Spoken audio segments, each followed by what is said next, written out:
Welcome, everyone, to the Best Damn Podcast. I am your host, John Keane. As always, I would like to thank you guys for joining me. Ask that you please add, follow, and check us out, www.spreaker.com/user/Best Damn Podcast. Also, check out the bestdampodcast.tv. Follow me Instagram at Best Damn Podcast, Twitter at The Real Best Damn, and wherever you're watching from, please make sure to subscribe, follow, hit the thumbs up, leave a comment, let me know what you think, and share it like it's going out of style, guys. It really helps us out. Also, if you'd like to donate and support to the channel, the links are in the description below. And to everybody who has supported in the month of November, I waited till a few private episodes were actually stored up. I will be sending links out tonight after the show. We actually did some private stuff last night too. It was actually pretty cool, man. Had a good time chatting with you guys, man. I really enjoy doing that, man. Getting into the chats and, you know, kind of talking to all the different people and getting the different perspectives. It's fucking awesome, really. It's it's pretty cool. So everybody, if you haven't, you know, got your access to the exclusive content and you went through PayPal, Venmo, Cash App, you know, one of the alternative methods instead of the monthly pledges and memberships, text 513-393-2396, 513-393-2396, or email therealbestdampodcast@gmail.com. Intellectification. What's up, bro? It's been a while, man. Nice to see you, though, man. Mandy. Nice to see you, Mandy. Lou Vegas. Pump that BDP show. Yeah, bro. That's what we're trying to do here. Becca loves Jesus. Well, I love Becca. So Becca loves Jesus, but I love Becca. Hi, John. Hope you're doing well. I'm doing well. Know Thyself. Last night was dope. It was, bro. It was. Everybody make sure you go sub up Justin's channel too. Know Thyself while you're at it. Yeah, you be checking in on the low. Hey, that's how I do it too, man. Dick Flinghammer. Dick Flinghammer. The all-time greatest name in the history of the Best Damn Fam right there. Still holding the undisputed title. Greg Visage over on Facebook Live. Odette. Chats are awesome. Yes, they are. They're really cool, man. I am hearing something. Hold on, guys. I got a sound coming in on my computer. There we go. It's over here. I'm like, what the fuck? Where'd that come from? Okay. Yeah, so back to the chat here. Stool Purger, thank you. Gwendolyn Morales over on Facebook Live, thank you. Kathy Pepper, Facebook Live. Gabrielle Arianas over on YouTube. Thank you, guys. You guys are the shit, man. For real. Majestic Gift. The J&J show chat last night was hysterical. Yeah, Karen Wager. Me and Justin get a little bit ridiculous whenever we do the private shows, but it's really fun. And guys, if you haven't checked out the interview we did with the author of A Morning Star's Tale, did I say that right? A Morning Star's Tale? Man, that was fucking awesome. Seriously, awesome. I actually text Lee Austin today. We're going to be having him back, guys, so that you can just go ahead and expect that. I hated how I couldn't take it a couple of hours longer. I seen people when I was in there like, no. Yeah, he's got a wealth of knowledge and information, and damn, man, so we're going to have him back, and who knows how many times we'll have him back, but at least one more again. And we're going to let him get a couple hours this next time and actually just let him go to town. You know what I mean? Dude, you're one of the very few that got your last name perfect. Dude, hey, I'm so proud of myself because I never get last names right. I'm terrible with names. So if I got yours right, dude, shit, I'm cool then. G Reporter. Hi, John. You're okay? Glad you're back. Yes, man. Sometimes I just need little breaks, guys. I mean, I do this so much. Seriously, I spend like fucking 12, 16 hours a day, 9 days a week, right, doing this stuff. And, you just get burnt out, even on things you love, It's not you, it's me. It's not you, it's me. Tori, Shelly Philippi, Higher Mind, 1111. The show was amazing last night. That's great, man. See, I love it. I love it. I love it. I love it, right? I love that, you guys enjoy those because I really do. I really, really do. Tonight I've got some cool fucking stuff to show you, though. Like, it's really awesome. This is going to be a little bit more of the old school feel of Best Damn Podcast tonight. I'm going to get my nerd on with you guys tonight. We have got so much shit going on. Matter of fact, we have the double asteroid redirection test coming up in 2 days.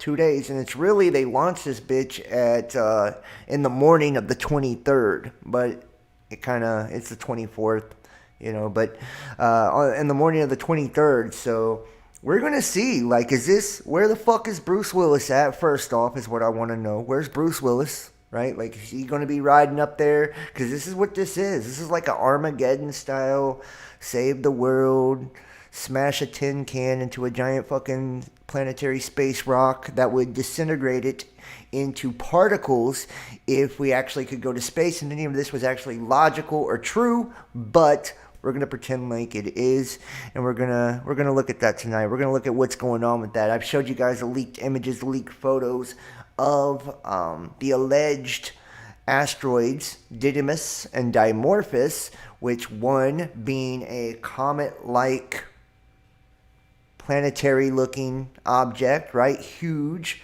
big-ass asteroid, and it has its own moon, right? It has its own moon. And guys, remember, PDC 2021, the hypothetical impact scenario by NASA, right? Remember that? They were talking about Didymos and Dimorphos, and then they had their scenario where they actually tracked Apophis as it rolled by on the 1,260 days. Man, so it's like, is this it, right? Like, is this it? Are we about to see some fireworks? I sure hope so. Up Yours 73, Diane Livermore. Oh, man, I think you guys are cheating on me. You guys like Justin now. You guys like Justin more than me. I can't deal with that. No, I love Justin. Justin does a great job, guys. He brings a lot of funny to the show, right? He does. He brings a lot of funny. He's an awesome guy, man. For real. And every now and then it's nice to just laugh at some of this stuff, right? You can't always be serious all the time. Not all the time. But I'm here to be serious tonight and terrify your fucking ass. I mean, did I say that out loud? I mean, I'm going to show you some things and use your spiritual discernment, your critical thinking, because remember, we fear what we do not understand. Skyscraper-sized asteroid coming towards Earth on Christmas Eve. 2016 TR-54 is set to pass the planet at a distance of around 6.5 million kilometers, meaning there will be no Armageddon this holiday season. Snap. Right? They're talking about the dark winter. Watch, you guys are going to see, too. They're telegraphing grid down. They're telegraphing the double asteroid redirection test and the whole Armageddon scenario. Big motherfucking asteroids that are passing by too, right? And it's coming around Christmas. Remember, dudes, I told you guys that, we could see some action, in the sky towards the end of November. And the double asteroid redirection test just so happens to be taking off at the end of November here. And around Christmas or New Year's, somewhere in there, we could see the faults. And I'm going to show you that that's already coming into play right now. They have updated like 5 volcanoes in North America to orange. So the seismic and volcanic activity is doing exactly what I thought it would do at this particular time, right? If you look at the planetary alignments and all of that shit, man, it's letting you know, man. When they're all aligned like that, that is putting a tremendous amount of magnetic pull on the magma, the molten iron that's underneath the crust, and that's going to increase seismic activity, volcanism, and all of that, not to mention what we see going on with the ionosphere. We're going to check into that too, because there's new updates with that. I've got a million videos and sky pics of some just absolutely gnarly shit, and Some of this stuff that we're going to look at is just absolutely some, Sideshow Bob type shit. I don't even know how I find this anymore. It just comes to me. And some of it might get me in trouble, but I'll probably try to save the troublemaking stuff for the end here. So at least you get to see most of the video. People checking the skies for Santa Claus this Christmas Eve might also be on the lookout for something else. An asteroid the size of a skyscraper. Named 2016 TR54, the asteroid has an estimated diameter of 100 meters and 230 meters. I hate how they do that, dude. It just chaps my ass. Like, which one is it? Right? Like, that's such a broad stroke of the pen right there. Okay, we think it's 100 meters or, 2.5 times that size. What the fuck? I thought you guys had telescopes and you knew what was up out there. 100 and 230 meters. Like, that's a lot of leeway there. Just saying, man. A lot of leeway. And they said that according to NASA's asteroid tracker, the largest estimate that's comparable to the size of some skyscrapers, such as Tel Aviv's Azriel Towers, 238 meters, or around 64 Christmas trees. 64 Christmas trees, going by the maximum average size of a Christmas tree at 12 feet, according to ChristmasCentral.com. Well, thank you, ChristmasCentral.com, for the approximate size of a Christmas tree. The asteroid is set to pass by the planet on December 24th, Christmas Eve, and we really know that it's all Saturnalia and all of that, but that's another story for another day, kids. A distance of around 6.5 million kilometers away from the Earth, and for comparison, the distance between the Earth and the Moon is around 384,000 kilometers. As such, without a telescope, it will be hard to spot this asteroid in the sky. It also means Armageddon won't be coming this holiday season. This lines up with the earlier predictions by NASA, which estimated that the Earth is free of risk of an asteroid impact for the next century. This is good, as an asteroid impact is arguably one of the worst possible natural disasters that could happen, and one humanity has little to no defense against. They're like, yeah, this seals the deal on our prediction that nothing's going to hit us for the next 100 years. It's like, okay, yeah, we trust you. We trust you, sure. The last known significant asteroid impact was on February 15th, 2013, when an asteroid exploded in the air over Chelyabinsk, Russia. The asteroid was 17 meters wide, and while it didn't result in any casualties, the shockwave from the explosion shattered windows in 6 different Russian cities and caused 1,500 people to require medical attention. This was just 17 meters, far smaller than 2016 TR54. So according to NASA, any asteroid 140 meters in diameter or larger could have a potentially catastrophic impact if it crashed into the Earth. I'm just saying, guys, they have been preparing for all of this stuff. Like I told you, this could all just be the double asteroid redirection test. Could be, something like the 40-day warning. That's a possibility for sure. But they also could just not be telling everybody. There's something in me thinks like, I just don't trust a fucking word that comes out of their mouth. So if they're shooting something up in the sky, and I'm going to show you a lot of the different ways that they're going to try to deflect this bitch here in a second. If they're doing this, let's just say that there was, hypothetically, okay? Let's hypothetically say that there was an asteroid that was incoming, right, on the 24th. And it was big, like Didymos and Dimorphos, and they believed that the moon was going to impact with the Earth from this thing. Now, let's think logically here. Do you honestly believe that they would tell everyone that they were going to try to shoot this thing down? Because keep in mind, PDC 2021, the hypothetical impact scenario, which I think stands for pretty damn close. PDC 2021, pretty damn close. I think that's what they were, trying to say.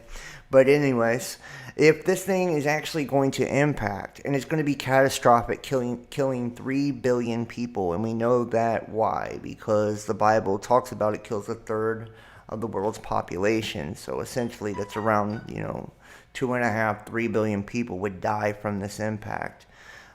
It would be absolutely devastating, even if it hit in somewhere. And you're going to see in just a moment a really significant thing with La Palma as well, how it's now creating deltas, right? Delta wave, Delta variant, deltoid, right? Delta. It's creating deltas in the ocean. So it's now going into the ocean. And I wonder if this is going to turn the water to blood or something like that. There's just, I'm not saying it is or that's happened yet, but my antennas are up because it's taking on, a life of its own. La Palma is. And remember that Carlos Ferrada, when he was speaking about Hercolobus, that's what he was saying, that there was a triangulation of, 3 different areas. And one, I'm going to say one was in Alaska, and the other was La Palma. And I'm trying to think where the third one was. I think it was around Taiwan, right? Like where these 3 triangulated areas that would not just be seismic, but they would be volcanic activity like unprecedented too, right? And that's how and he said it would basically start, and I believe he was talking about La Palma when he said that, that would be the one, right? Like that we would know. It was at our doorstep, when that began to happen. Or Etna, is another one that you could also kind of throw in the mix there too. Asteroid falling makes a great cover story for airstrikes, i.e. war. Yeah, I agree. We're on the cusp of that too. We were just talking about, I feel like it's been forever since I've done a show like this. We were just talking about like a week or so ago how the 100,000, Russian troops on the Ukrainian border and all of these things. And I'm going to get into that stuff too throughout the night as well, because I want to touch on that and cover those things as well. Yeah, to me, they could say that, you can look at it either or, right? Bombs dropping are asteroids, or asteroids are bombs dropping, right? You could look at it from either point of view, but I kind of am of the school of thought that this would be an actual asteroid, and they might try to say something like nuclear war. We know that the fall of Babylon is also imminent, right? And the capital of Babylon is New York City, right? And that's where Libertas, or Hecate, right? Lucifer, Isis is located, right? The giant statue of liberty. And they've done all the telegraphing, predictive programming through their little ritual shit, showing that, it's going to be a large nuclear cloud followed by a tsunami that hits that area. And if you look at 2021 PDC, the hypothetical impact scenario, the asteroid actually hits in the Atlantic Ocean up towards Europe, though. So Europe would be decimated, which there's a lot of people that have the thought anyways that Europe's going to be fucked up by, a lot of these cataclysms, right? They're going to be taken out of the scenario, out of the equation.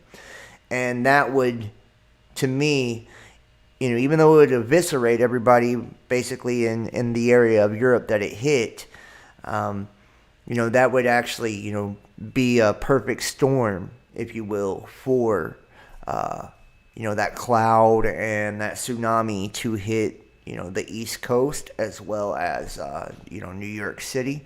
And we've seen the building of the wall, and I've told you guys, I believe that's for tidal waves. I also showed you guys the pictures of the platforms in last night's show, right, that they put in the Pacific Northwest in Seattle. They have the vertical platforms. What are they for? They're for tsunamis, for tidal waves, right?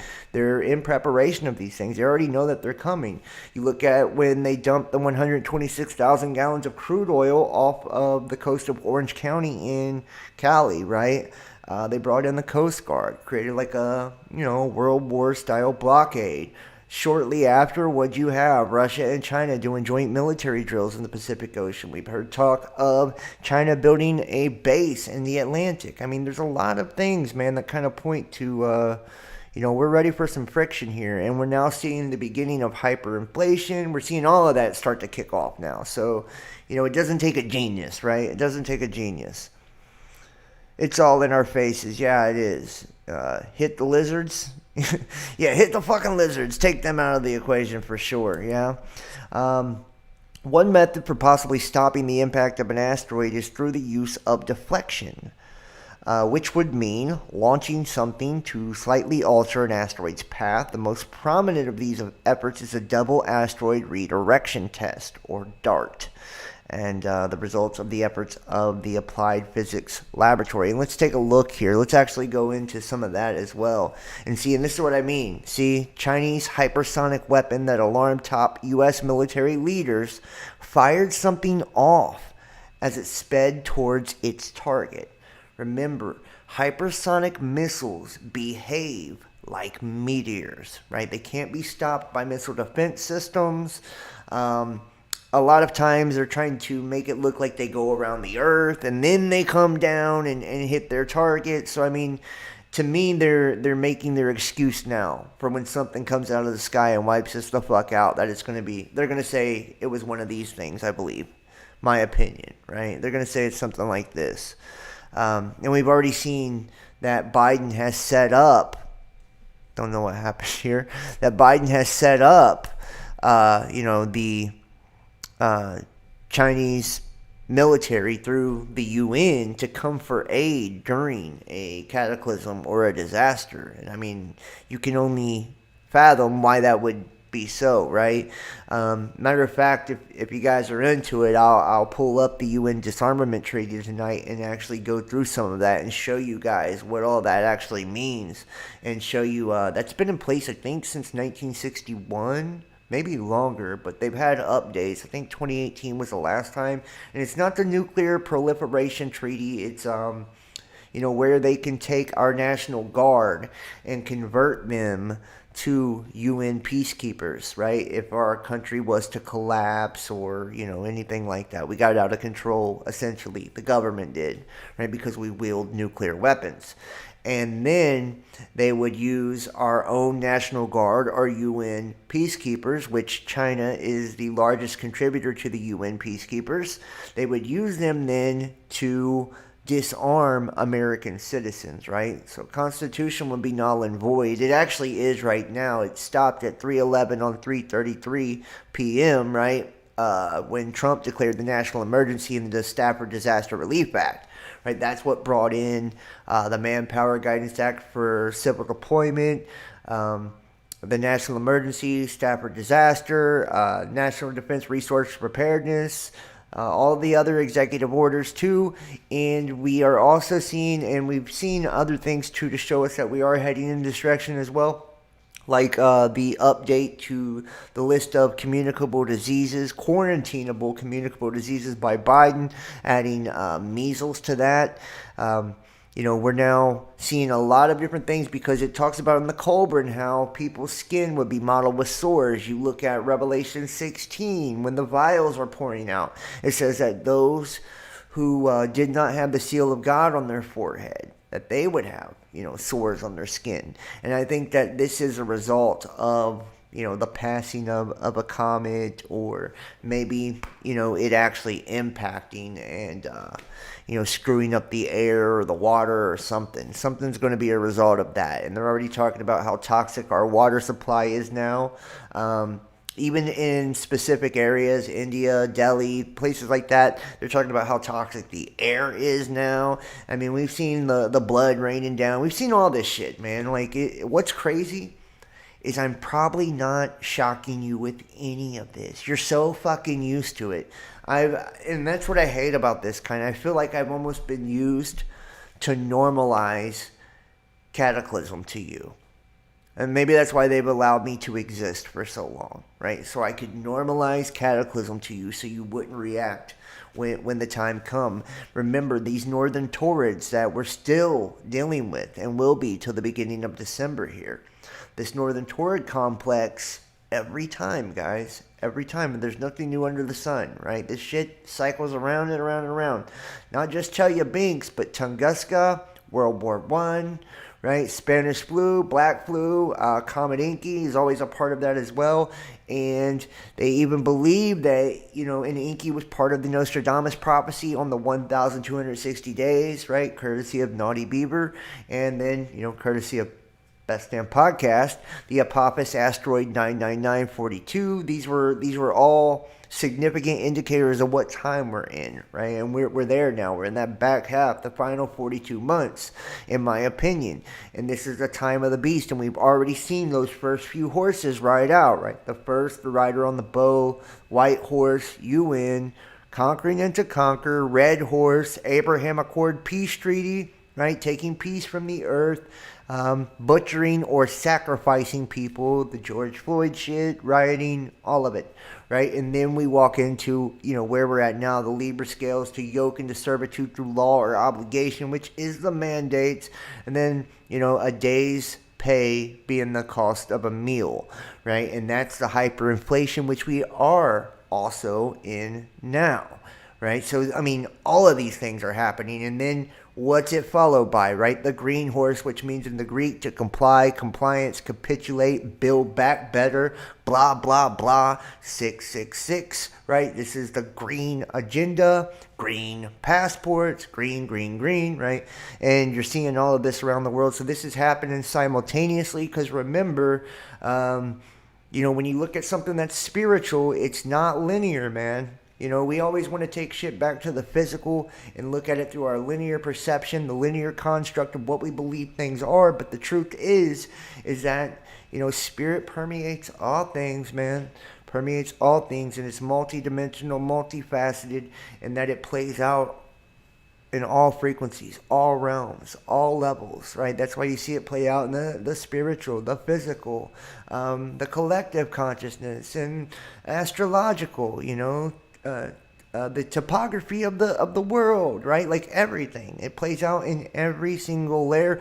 Why? Because we co-create collectively our reality, and we imprint on every single layer, right? So that living word, that living spirit that was breathed into the word is actually just the living spirit that's in us. So when we prophesy or when we write scriptures or when we create anything, you have the living, breathing spirit of God, because we are the living, breathing spirit of God. That's the divine spark within each and every one of us, and that's making the two become one, the caduceus, right? Turning that rod into the scepter, right? The iron rod or the scepter, which is representation of a king, power, making the two.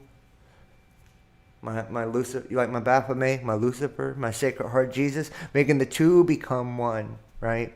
No longer playing into the dualistic paradigm of red and blue, black and white, left and right, solar, lunar, right? Bull God, Pan God, Night God, lowered, the moon and the sun, right? Cats and dogs, none of it. We're no longer doing any of that. We're walking the narrow gate or through the gray, like Gandalf the Grey, right? And we're not allowing ourselves to become divided, by any of this stuff, or be polarized by any of this stuff, right? We are just witnessing. We're observing, right? And it says, 1,000 will fall at your side, 10,000 at your right hand, but you will only observe with your eyes, right? See, evil will not touch you, will not come near your dwelling, right? What dwelling?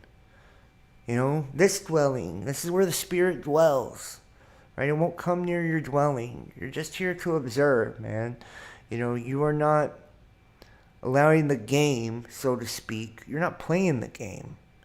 And the only choice is choose not to choose, right? Don't allow yourself to be polarized to one side or the other.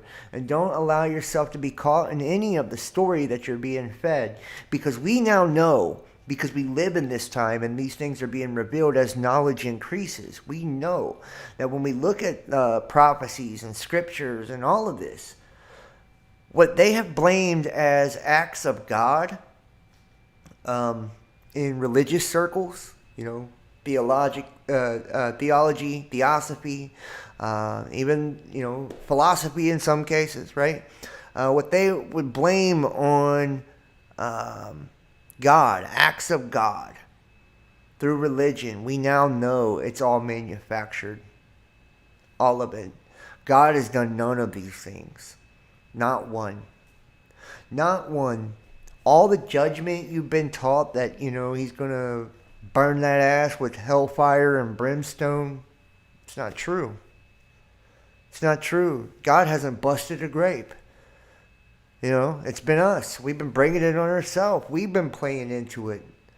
They've just used the numerology, the sacred geometry, astrology, and all these different sacred sciences, right? And Kabbalah witchcraft, neuro-linguistic programming, the whole nine, right? Priming our ass to make us manifest the reality that they want us to be trapped in. That's it. God isn't here hammering nobody. The God of love doesn't harm shit. He's love. God is love.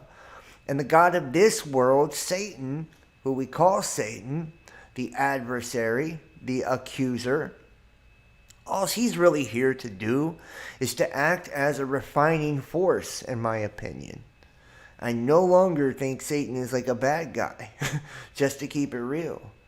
The way I see it when I look at everything, right? I look at Satan and I think, wow, without an antagonist, we wouldn't grow, right? Without something to make us grow. If we were in a constant state of perfection and there was no waves in the water, no struggle, then we'd just sit idle and we'd never go any direction, down or up. No expansion, no growth period, no regression, nothing. You just stay the same. But because darkness was allowed to enter into this reality, and we're allowed to experience, the physical manifestation through the persona, right? The mask, the soul, we are allowed to experience conflict. Right? That's what the whole dualistic system is, right? It's used for iron to sharpen iron, right? For the carnal to devour the higher, or the higher to devour the carnal. And it's going to happen one of two ways, You choose which one you are, right? And Justin and I was doing a show about a week or so ago, talking about the Lucifer complex and the Yahweh complex, right? And this is the whole thing that we see playing out now, right? That false light on one side and that darkness on the other. And it's to get people to, return to one of these soul complexes, because it's a giant harvest. That's all this is. So whenever you see the Vesica Pisces, Ouroboros, Soul Trap, and all of this, that's true. It's true. Those who are following the God of the blind, Samael, right? Or like Tetzalcoatl or Pokey, whatever, right? We are his slaves. Same guy, though, by the way, as Abaddon, Apollyon, the whole nine. And if we are in that darkness, we are in the trap. We are slaves, right? But it's only when we transcend the dualistic paradigm and begin to see that every one of us is actually us, right? It's just a different expression of us. We are every possible experience that we can see, we can think of, we can conceive, because we are God, right? And this is what God is doing. He's looking within himself, and which takes us down in density, because he's looking within, so he's going down, right? And that's the involution of creation, and that's what makes you and me. We're individual expressions of the infinite, so we are infinite. We are infinite. And no matter how you fragment, fractal, fracture, infinite, it's still infinite. which means it's eternal, right? It's bigger than all of this, beyond all of this.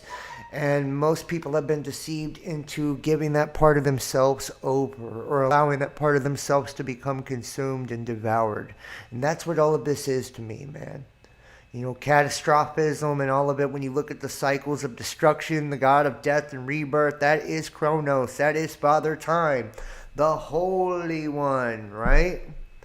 Which are the four angles, right? Or the swastika, the four angels, four horsemen, right?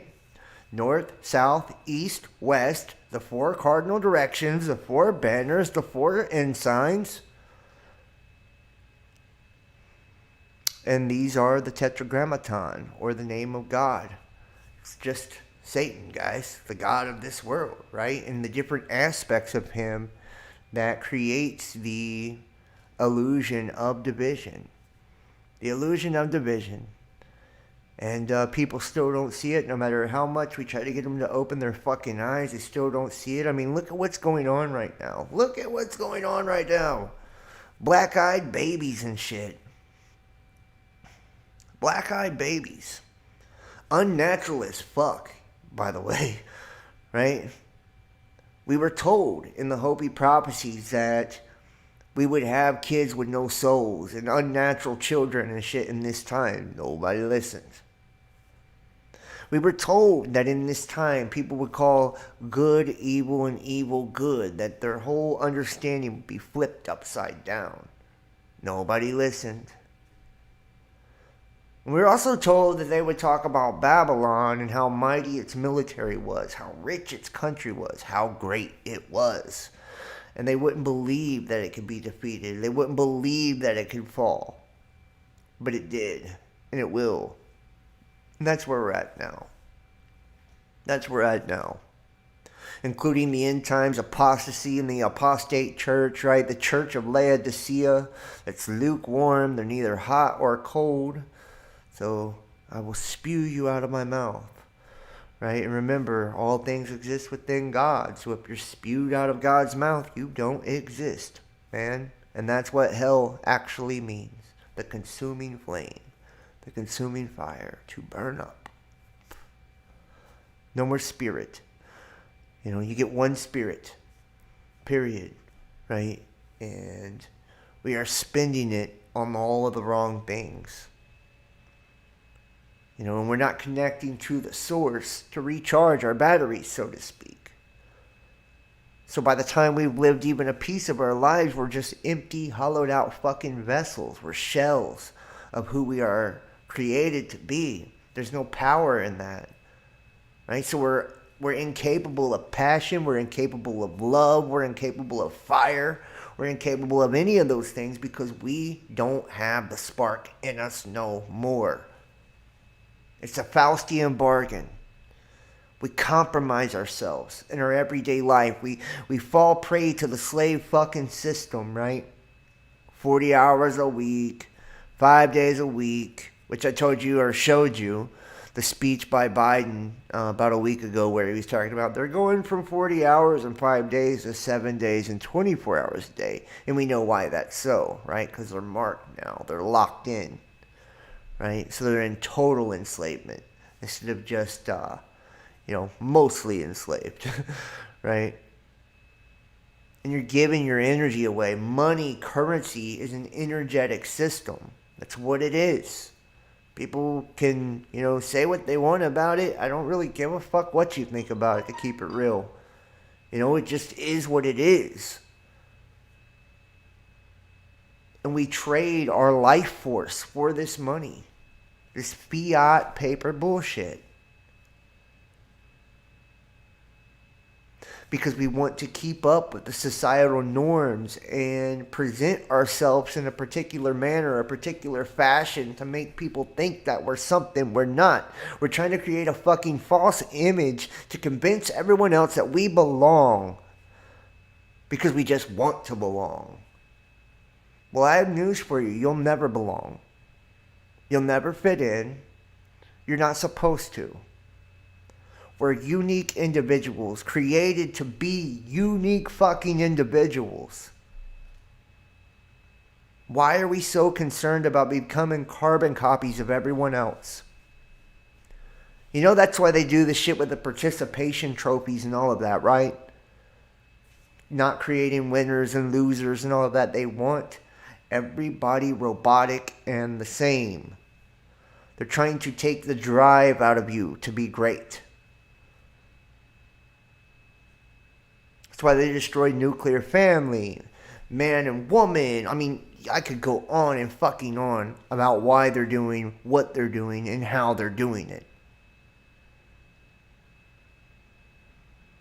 You know, it's like society has just become one giant limp dick. It's fucking crazy. Like, you know, it's crazy to see, honestly. Like, we are so much more than this. We're so much bigger and greater than this. Why are we allowing something that's so beneath us, to control our every aspect of our lives and to keep us enslaved? Why do we need to be accepted into their shit to start with? Why don't we create our own shit? The power's in us anyways, in case you didn't know that. Okay? In case you didn't know that. The power's with us, the people. That's where it always lies. Right? And the few, World Economic Forum inverted, right? WEF-FEW, the few control the many. But the many should be controlling the many, right? And that's what it's shifting into, is the power is in the people. And that's why they're so stuck on locking you into a digital fucking system. So you can't spend $1 without them knowing about it. Notice what they're doing to you right now. And I talked about this the other day before, I took a day or two off, right?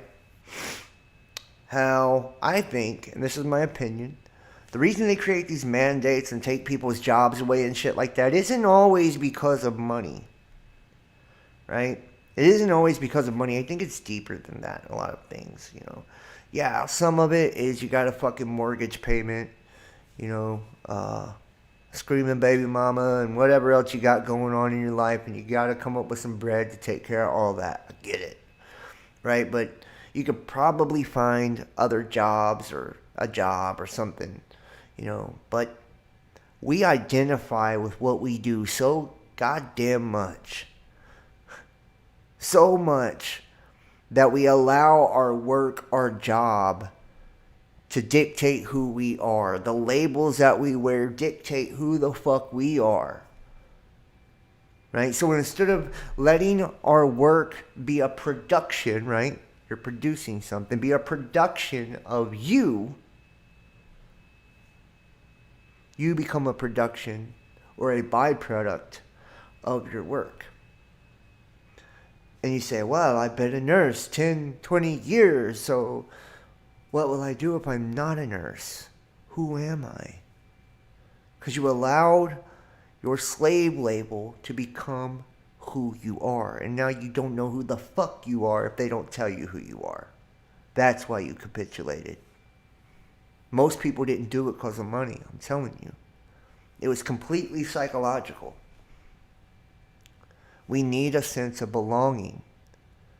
We need it. Well, most need it. Need a sense of belonging.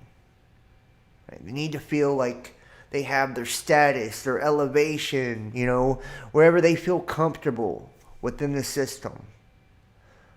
And we're conditioned through, you know, childhood and all of this, right? When you see the cliques in high school and all of that, that's prepping you for, you know, the real world. Because that's what the real world is too, right? It's all politicking, right? All politicking. The people that are the greatest in this world aren't rewarded for their greatness. Ever. Ever.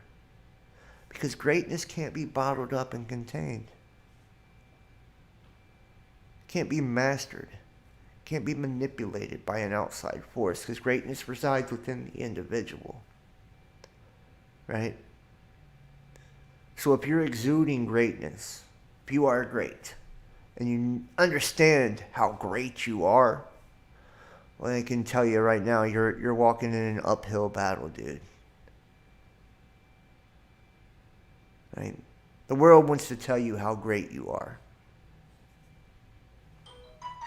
They want to put limits on how great you can be.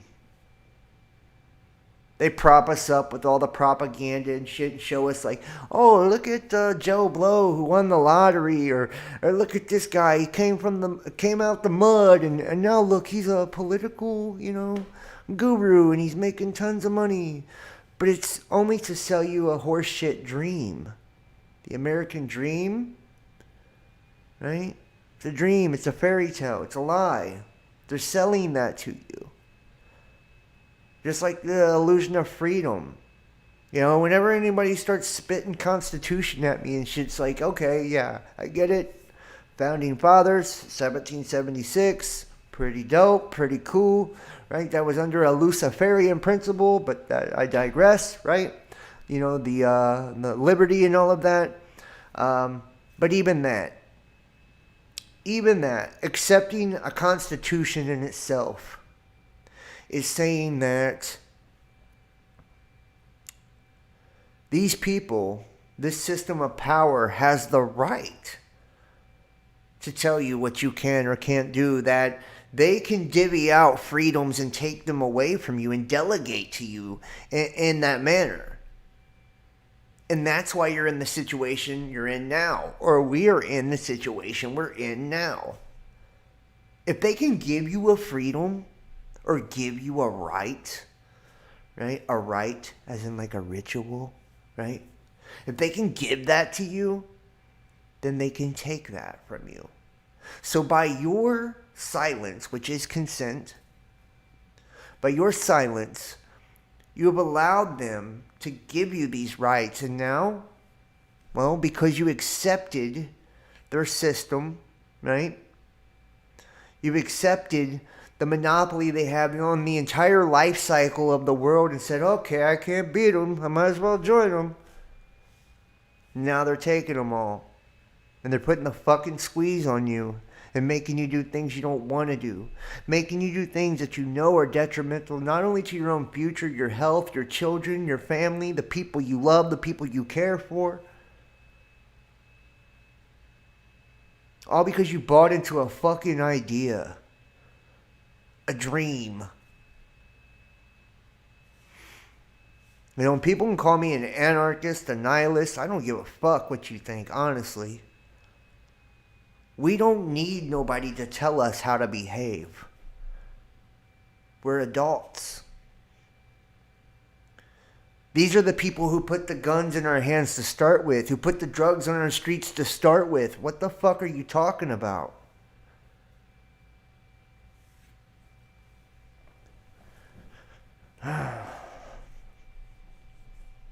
And now, as they've siphoned all the wealth out of the United States, which they was doing that as they was bringing in the digital currency system last year, and now they're basically done, right? And you see it happen in other countries too, particularly South America, because they couldn't get loans from the central bank. So now they're switching into like Bitcoins and shit like that, right?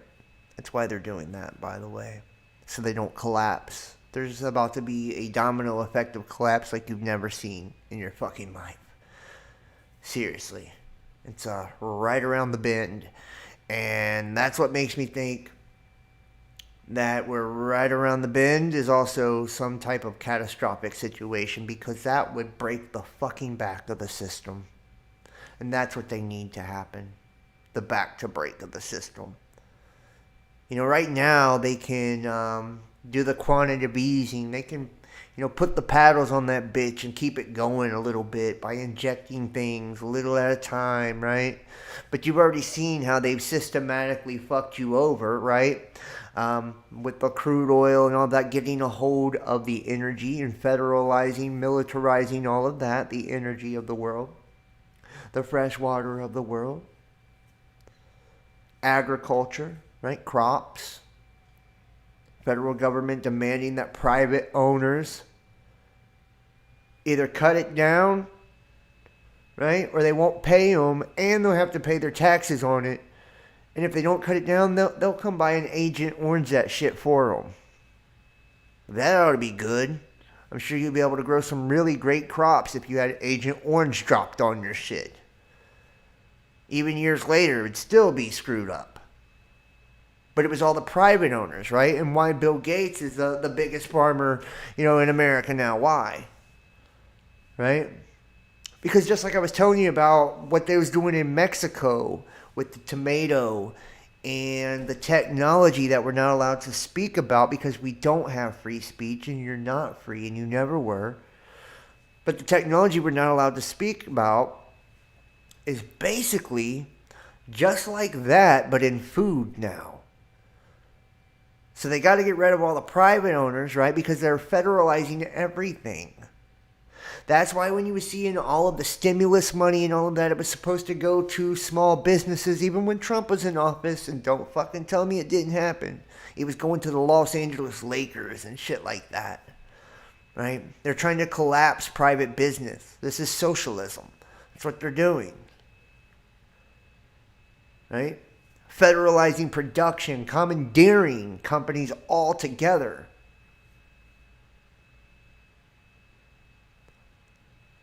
Requiring you at your job.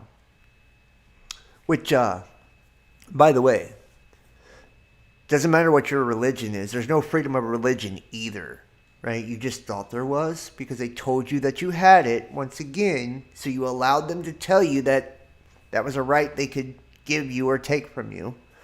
So once they told you that you had freedom of religion, they've now decided you no longer do. Right? So there's no exemption for any of that. You get me? Notice they're not honoring any of that.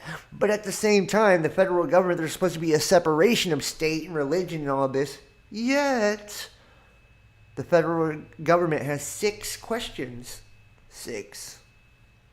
Right? 6 questions that they have created for the employers, essentially, or the employees to answer to decide if they're religious enough to be exempted. Right? So they're deciding now how religious you are too in order to get the exemption, because they're just not giving it. They don't give a fuck what you believe. They never did. Never did. You know? And it goes beyond religion too. A medical exemption, try to go to the VA and get that, homie. They're not giving it out. It's called discrimination too, by the way, right? To my brother actually started a new job at a particular place. I won't say because it's not my place to say. But my brother was telling me that he wasn't allowed to tell these people how old he was because of discrimination till he had, got his benefits and all of that. And I thought, how fucking crazy is that? Right? They have laws to protect you from being discriminated against your age, your color, and all of this. But you have to give them your private fucking health status, your private health information, which HIPAA is supposed to protect in the first place. You have to give this to a bar, a restaurant? I mean, are you shitting me, dude?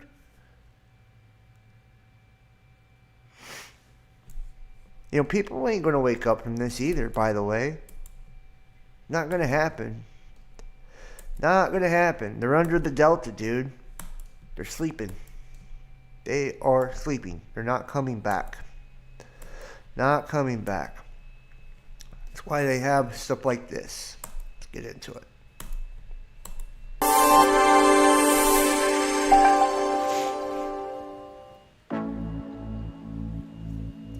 Real commercial, by the way. Hello, everyone. Meet Lucy, student in psychology. And me, her digital ID wallet issued by the government to offer a wide range of identity services. In fact, I'm a handy way of proving and protecting her identity both online and face-to-face. Let's have a closer look at what I can do. I can help governments to better communicate with citizens. Right now, I'm reminding Lucy of the appointment she needs to schedule for her mandatory vaccination. Time to go to her exam. Lucy's Real a bit stressed commercial. out. I'm here to make it easy for her to prove she is the right candidate, with a quick and secure connection between her phone and the examiner's.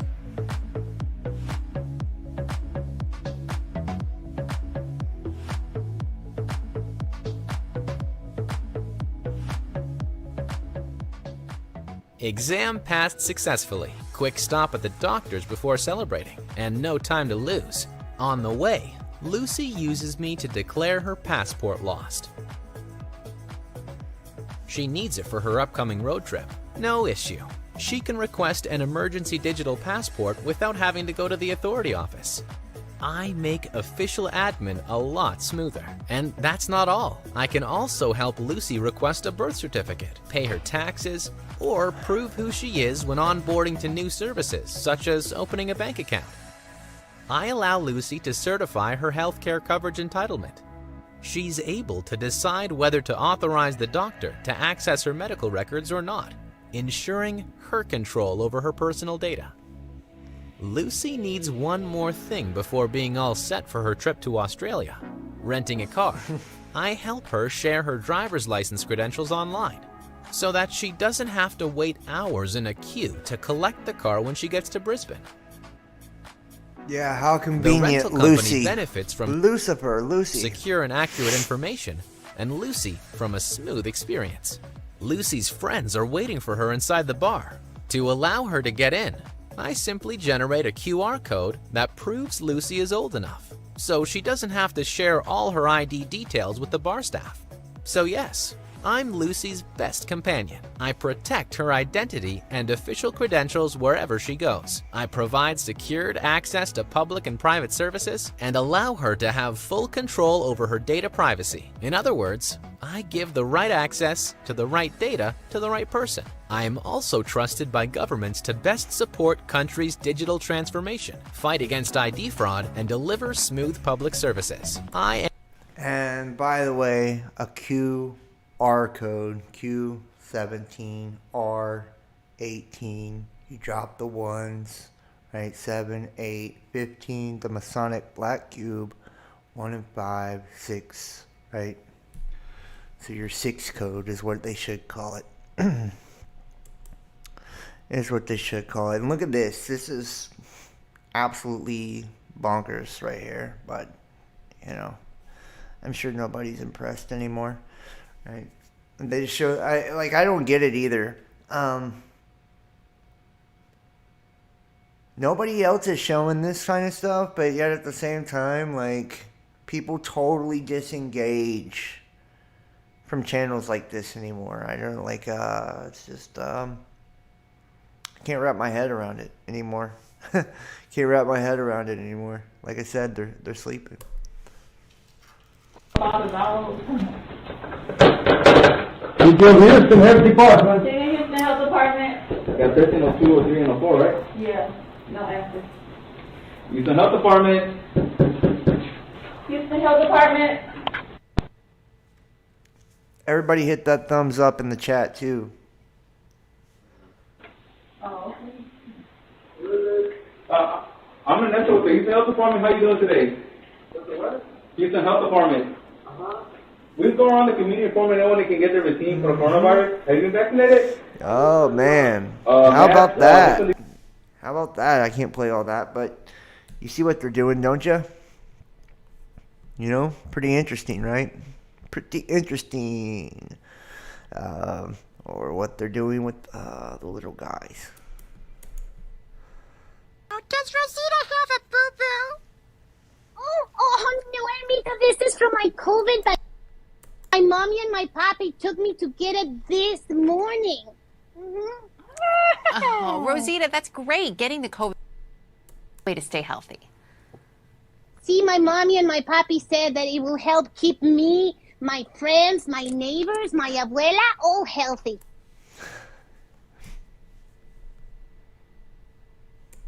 Wake the fuck up, people. Wake up. And see all this shit? Let me just tell you this too, while we're at it. And we'll get into the destroyer and all that in a minute. But, they want you doing these things. Do you not get that yet?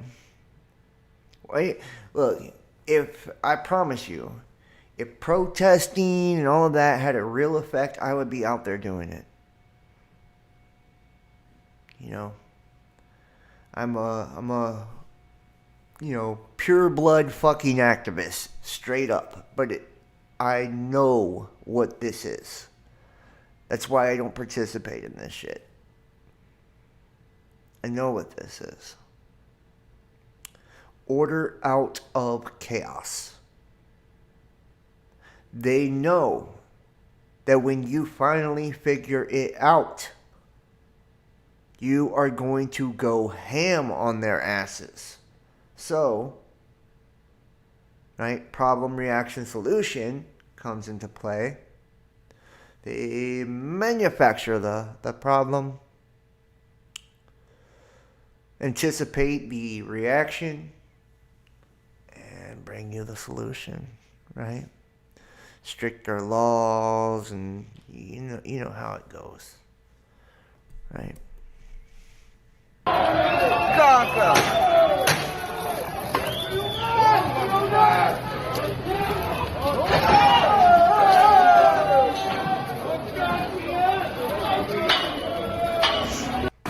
C'est historique ce que vous voyez là.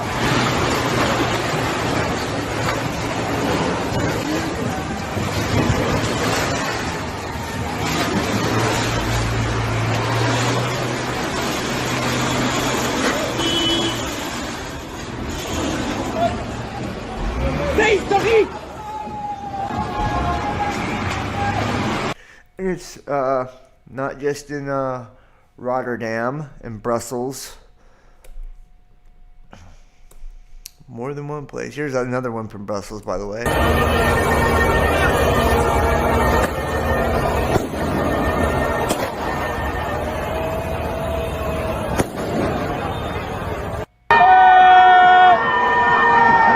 But let me ask you this, in all seriousness, is it changing anything?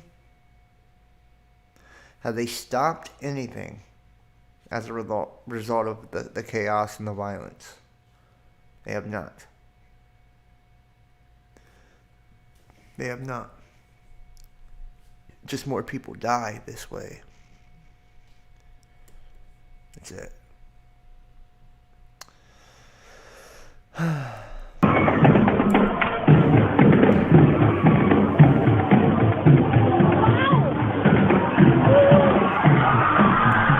And warning, this is graphic, but this is I don't want to say the word and trigger the algorithm that you guys see right there.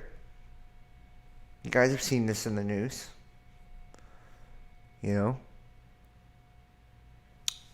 crisis, man. That's what it's about. I remember Yuri Bezmenov, the former KGB agent, right, when he talked about how you take down a nation, right? And it's a destabilization, demoralization, crisis, and normalization. Where do you think we're at? Huh?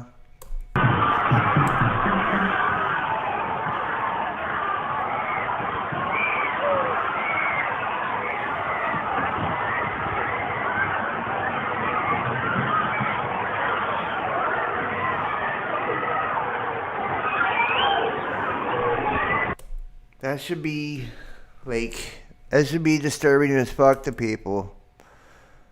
But we're desensitized to it. We're desensitized to it. And that's what I mean. Like they use people like myself, channels like myself, to normalize this to you. So instead of it, and I say this all the time, and I fucking mean it, guys. Like, one of the most discouraging parts about doing this is that I feel 9 times out of 10 The reaction I want from you is the opposite reaction I actually get from you. Right? When I want to create calm and confidence and people to be loving, giving, unified, the opposite happens. The opposite happens. You get locked the fuck up, you're scared of your own shadow, you bury your goddamn head, and you start to go into survival mode. And only think about you.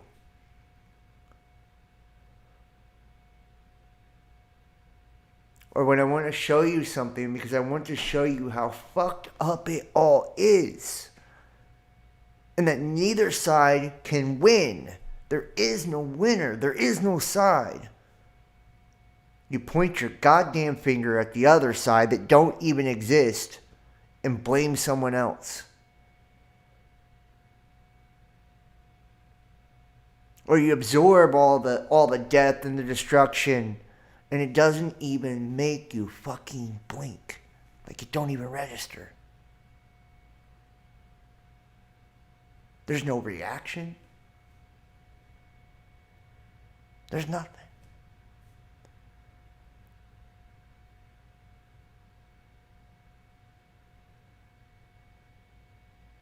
And I can't help but wonder,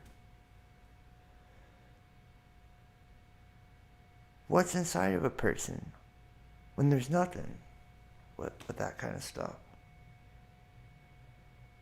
Nothing? Nothing, maybe? Is that why the eyes glaze over? Is that why it doesn't spark, just a piece of courage in you?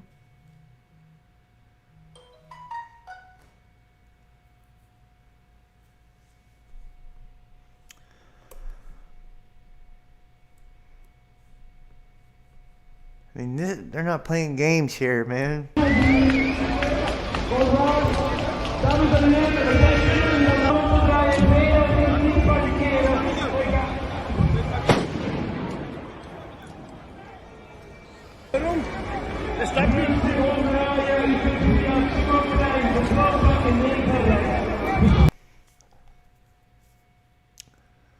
They're done, by the way. They're done.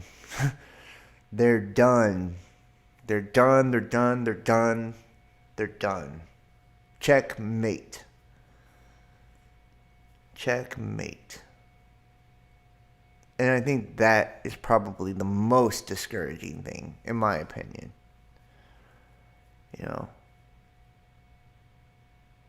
When you've sat in front of a screen for however many years, and you told everybody something before it even happened, all of the bunch of somethings before they even happened, and you broke each time it happened down and showed them how it was all weaponized against them and what the next step was in the process and where it would all end up if you didn't give a fuck and you didn't change.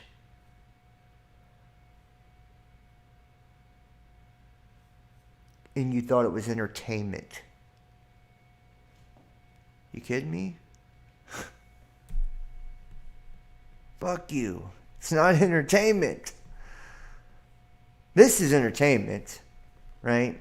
This is propaganda. Had COVID are 6 times more likely to develop erectile dysfunction. I'm sorry, what? 6 times more likely? That's correct. What are you guys doing? Go get the vaccine. We're talking about your future boners here, okay? I mean, I would cut off my own dick to protect my future boners. Okay, as I think about it, it doesn't make sense logically to cut off my own dick to save my future dick, but you know what I'm saying. It's just important. It's actually... This is entertainment, right?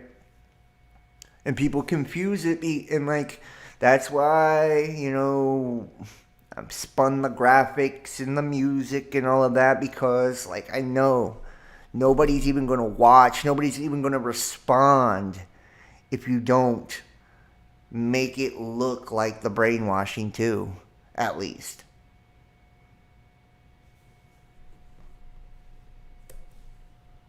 But there's a major difference, a major difference between this and that.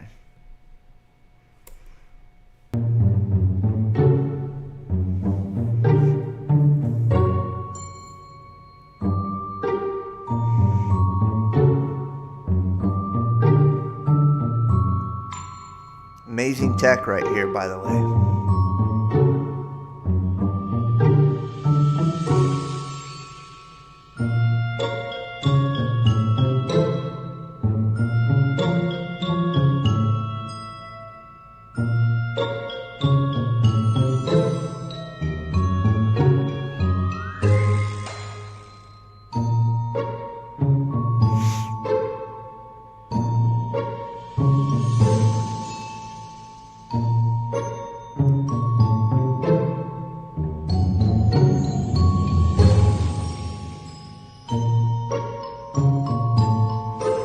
It's a robot.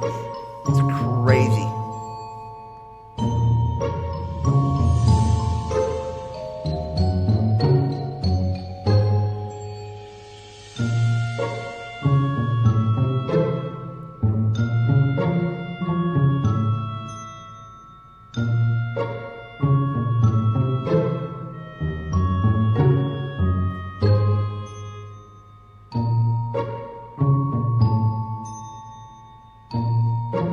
Yes, Rhoda, yes, we overthrow just by not following. That goddamn simple. I know, it's crazy. Nobody understands that part, I guess. I don't know. We overthrow just by not following. That simple. That cut and dry. Ain't that nuts, right? Just by... And look, and for whatever reason, like I said, the social acceptance and all of that, we put our money into things that matter, into each other, into things that expand consciousness, that are healthy, that provide growth, that are independent of the structure. We put our time into the things we care about, into one another, creating independence of the structure. Put our energy, right, our heart, our love into one another. Creating something independent of the structure. Like...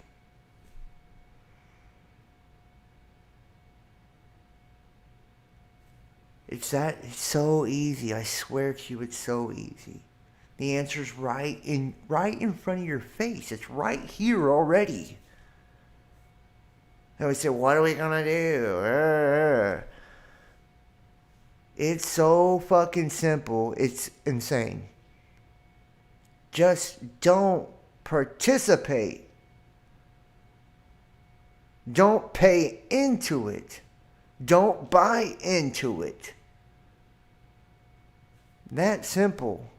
Lift up what should be lifted up, and don't fuck with what shouldn't. That's a start right there. Grow a pair of nuts and speak up for what you believe. There's another start right there. And if you don't want to do that, then how about, supporting the ones who do? Or how about just doing something? Go out in the street, whatever it is that you can do to add your 2 cents into the mix. Do it. Do it. The hardest thing that you will find, or I have found at least, is to get people to care, to get people to engage, to get people to want to invest in themselves. That's what all of this is investing in yourself, man. Do you not, see that yet? DART, mission to smack Dimorphos asteroid, set for launch. Make this a little bigger because I'm blind. Not blind is like probably a lot of you, but blind, as in I can't see with my actual eyeballs. NASA's DART mission will evaluate a long-standing proposal for neutralizing a sizable space rock headed for Earth. The spacecraft will crash into an object called Dimorphos to see how much its speed and path can be altered. Does this even make sense to anyone? I just want to know that in the chat. Does anybody believe that this fucking aluminum foil tin can... I'm doing good tonight. Thank you, Rhoda. It's nice to see you, by the way. Does anybody believe in the chat here? Let's get a vote. Does anybody believe in the chat here that this tin foil aluminum tin can shit, the spacecraft, right, has a snowball's chance in hell of crashing into an asteroid and knocking it off course? Does anybody believe that? Let's hypothetically say that they actually can go to space. Let's hypothetically say that, they actually do any of the shit they say they do. Know Thyself says, fuck no. Fuck no. The Obi-Wan says it doesn't make sense at all. Kim Ray, no. Nope. Yeah. Donna Marie Farrell, not really. No, it does not. Nope, not in my opinion. Anybody else? Anybody else think that it has a possibility here? Nobody? No, but hell no. They wouldn't tell us. No, they wouldn't. Kimberly Frederick Digital Arts, nope.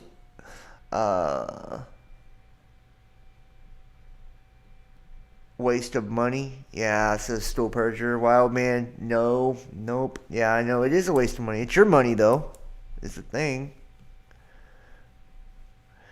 They are high. I know. I would like to get a little bit of what they got, too. For real. I'd like to get that high. Just to keep it real. You know what I mean? Maybe I wouldn't care as much if I was high. Like them. They don't care at all. Right? The greater good. As we steal your tax money and build deep underground military bases and create bullshit fucking rocket scenes for you to believe that we're jumping into space and we're going to save you when we're actually misleading you, deceiving you, creating big ass fucking propaganda launches all through mainstream television, neurolinguistic programming, priming, any other semantics you can think of to try to brainwash your ass. That way you're up on the surface and you die when it happens. But whatever. If a chunk of cosmic debris measuring a few hundred meters were to collide with our planet, it could unleash continent-wide devastation. It's the first attempt to deflect an asteroid for the purpose of learning how to protect Earth. Though this particular asteroid presents no threat, DART will only be changing the period of the orbit of Dimorphos by a tiny amount. And really, that's all that's needed in the event that an asteroid is discovered well ahead of time. Yeah, okay. So, and I just want to point this out once again. I want to say this just in case. And I'm not trying to say that this is it, but I'm just saying, just in case it is, right? I had a dream/vision that made me start this channel. And it was a giant planet, and it had a moon with it. Like a comet planet with a moon. A rocky-ass moon. And the moon hit the Earth. I think it's really strange that these people are launching the Double Asteroid Redirection Test, DART, right? To smash into a moon around a comet. I'm just saying, man. Very fucking strange to me. Because in my dream, my vision, that's the exact scenario of something that smashed into us. So whether they're just gassing us up, saying they're practicing for this or whatever, I don't know. But The powers that be thrive on harnessing the emotional energy from these protests. Yes, they do. Yes, they do.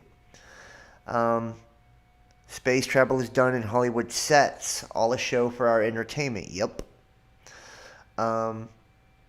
Becca loves Jesus. Interesting dream, John. Yeah, it is. It is an interesting dream. I've told everybody a few times on the channel, but to kind of make a long story short, I had a dream, and in the dream I was in a building that looked like there was war all around. It was tattered and shit like that, and I was like standing up on something, looking out the window, turning around, telling everybody in the room, it was full of people, what was happening outside, which was weird. You know, at that time I wasn't like, very watched on YouTube or anything like that, or anything for that matter.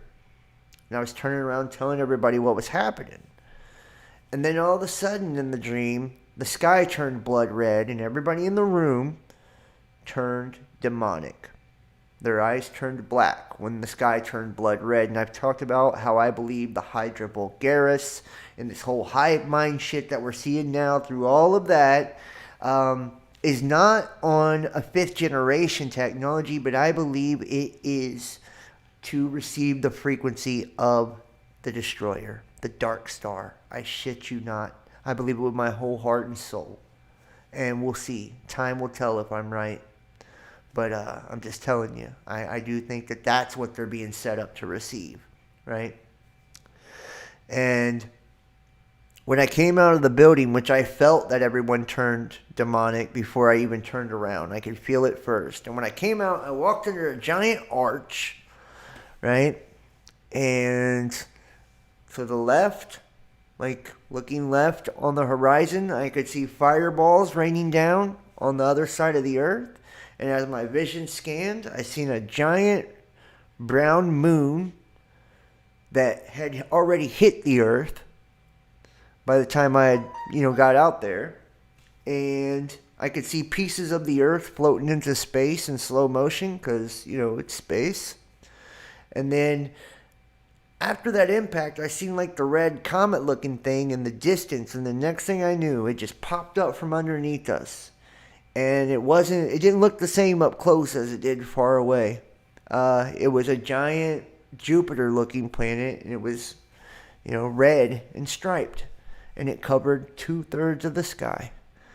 And then the entire earth just started shaking like nobody's business. Every building, everything I could see just crumbled like sand. The ground started opening up. I mean, it was fucking nuts. And people were going insane. They were going insane. But the comfort and, and there were some things that were spoken and stuff in the dream, but mainly to trust God. That's the one thing I hold on to the most of that. Because ultimately, to me, it was showing me that when it said everything that can be shaken will be shaken, it was showing me that we will be in a different reality than they are if we create that for ourselves, if we believe that for ourselves, right? If we buy into the story and we allow them to suck us into all of this, then we become part of this reality. If we cling to this earth, we die with this earth. If we cling to this world, we die with this world. Period. So the ones who can't be shaken, the ones who can't be destroyed by all of this, they've already faced their darkness. They've already purified themselves in that manner. And they're not from here. They're not holding on to this. So as it's all burning, shaking, and going downhill, disappearing beneath their feet, they stand firm. They stand firm. Because we're creating the new heaven and the new earth right now. And that's why 1,000 will fall at your side, 10,000 at your right hand. Right? You will only observe with your eyes.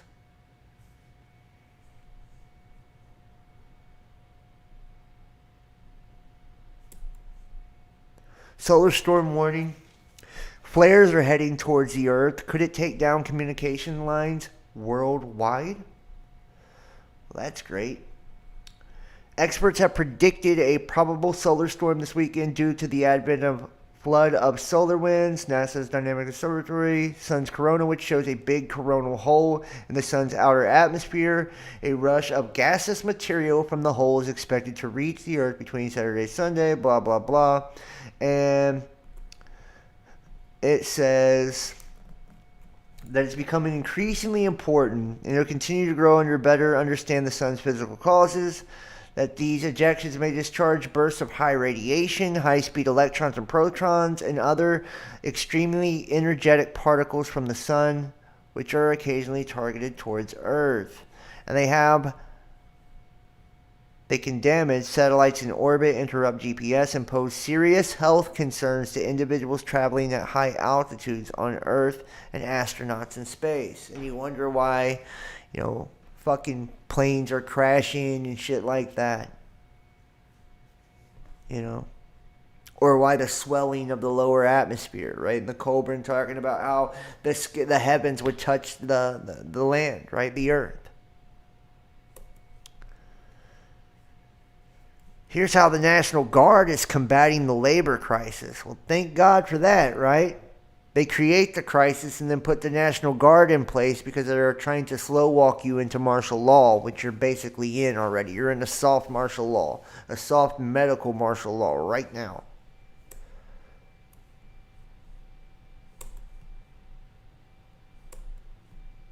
Well, can we watch the fucking video, please?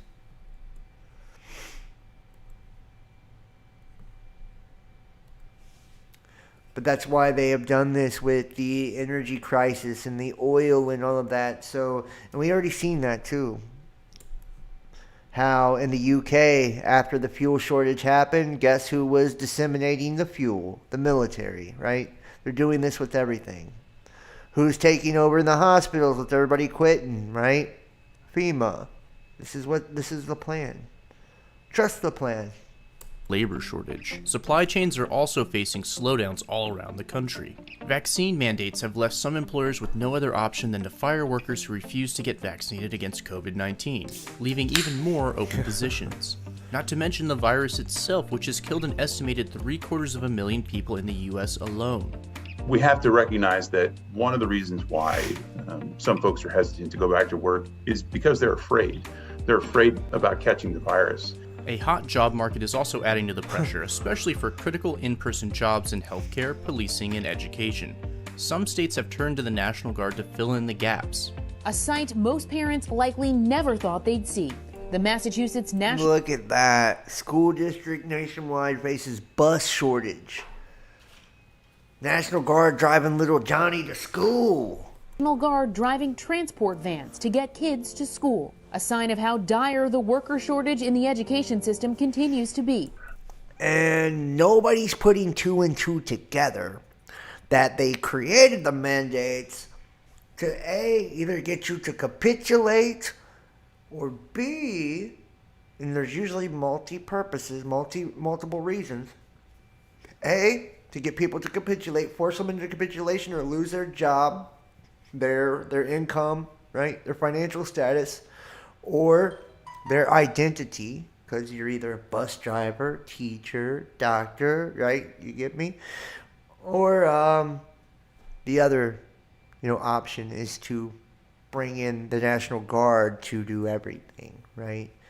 Teach, drive buses, transportation, right? Control the fuel, the agriculture, right? The livestock, the water. Do you not see what's happened? They're in the hospitals, policing. Do you still not get it? It's all intentional. This is a systematic collapse of the world as you know it. Do you still not get it? Probably not. Probably not. But we also do see other senior Guard leaders pushing back on some of these second-order pandemic-linked missions. And if you decide, hypothetically, if you decide not to go along with this and you're in National Guard, did you know that not only do you get dishonorably discharged via the military, but you lose your civilian job as well? Did you know that? Isn't that interesting? Isn't that interesting? Pretty interesting. If you ask me, pretty interesting, right? Like in these people in the reserves and shit like that, same thing. I think it's interesting. A little unique, right? Or those in the military. Remember, they had the bill to block the possibility of dishonorably discharging these people if they refused it, and they shot that shit down. So you knew that was the direction they were going to take this. Once you have that, it's like a fucking curse on you, dude. Nobody's fucking with you no more. So, say you're like a lawyer or something, like, what do they call it, JAG lawyer or whatever, right? You lose your law license and shit if you don't do this. Like, they have, there's no grease, no lube, nothing. And they have fucked them harder than they probably ever thought they were going to get it in this lifetime.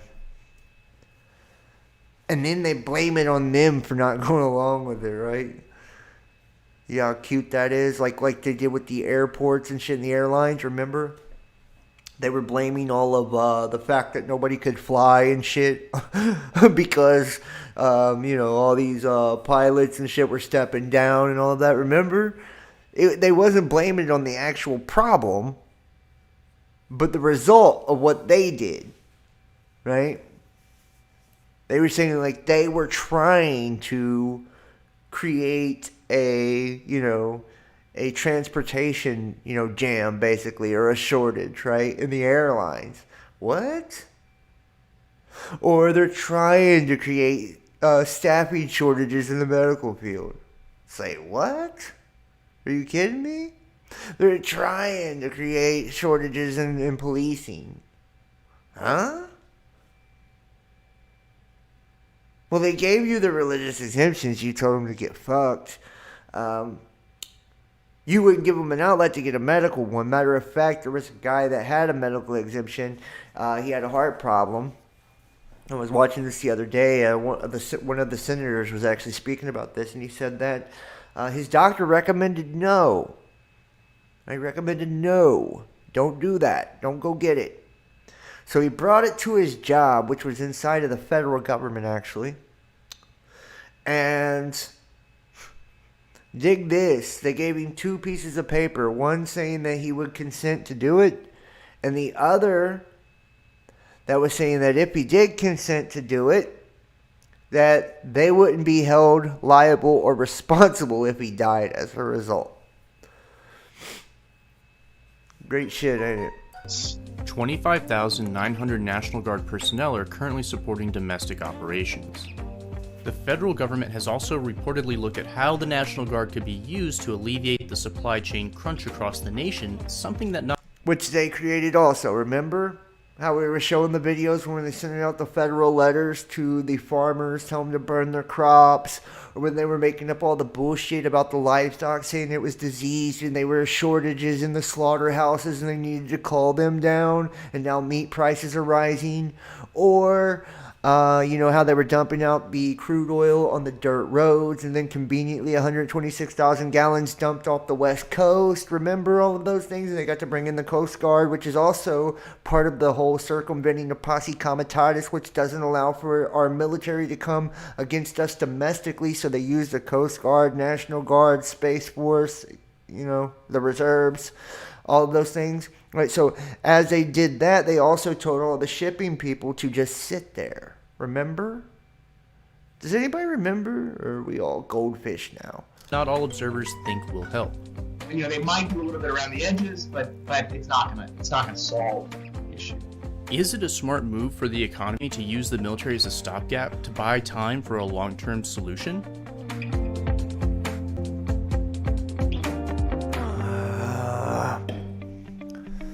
It's so obvious to me that this is a systematic collapse of the United States right in front of your face, that it is not even funny. Like, I'm telling you, it is not even funny. This is a systemic collapse of this country right before your fucking eyes.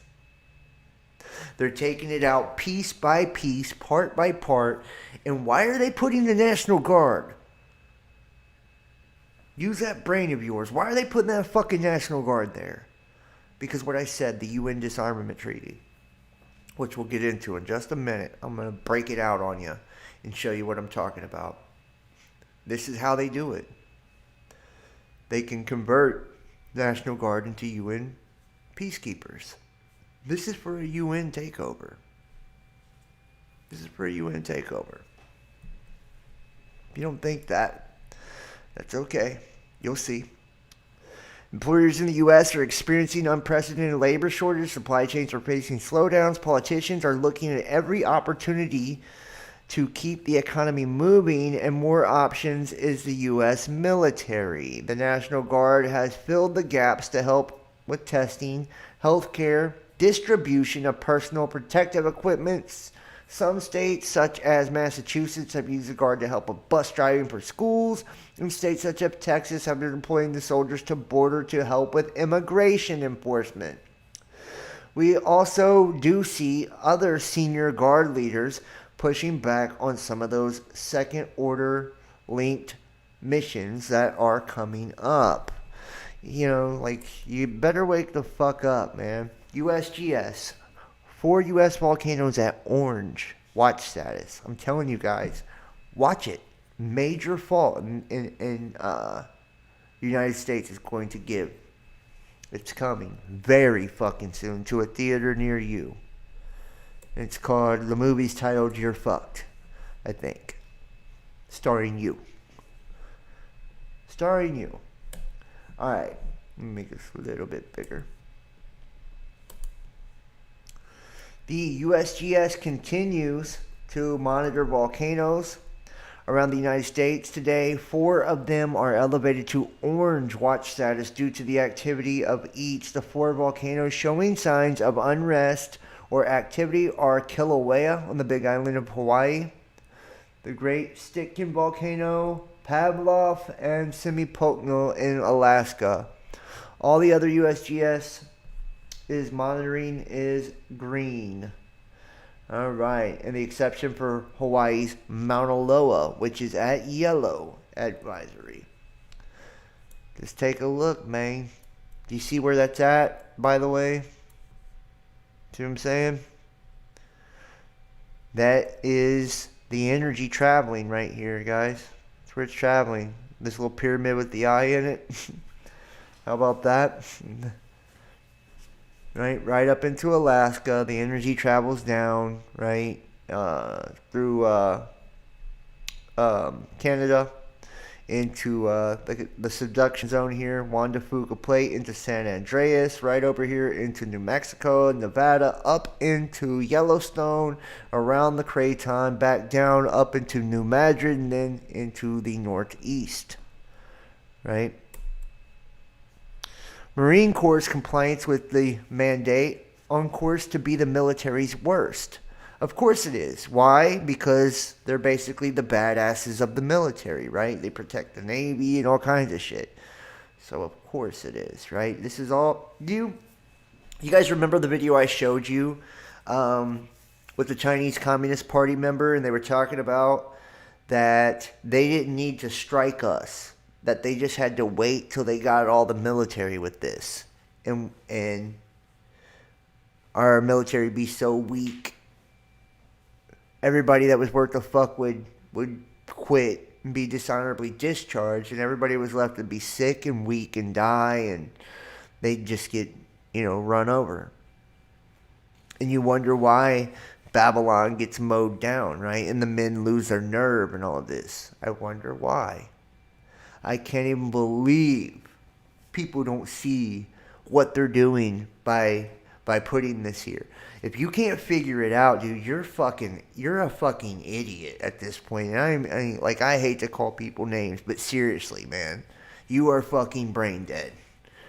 At this point, they're attacking the entire military with this, the entire infrastructure, the entire nation, replacing it with the one fucking thing that can be converted to the UN, used to disarm you. Get me? Controlling every fucking resource, everything. Does anybody not see this? Am I the only one? Like, where is everybody? Hello?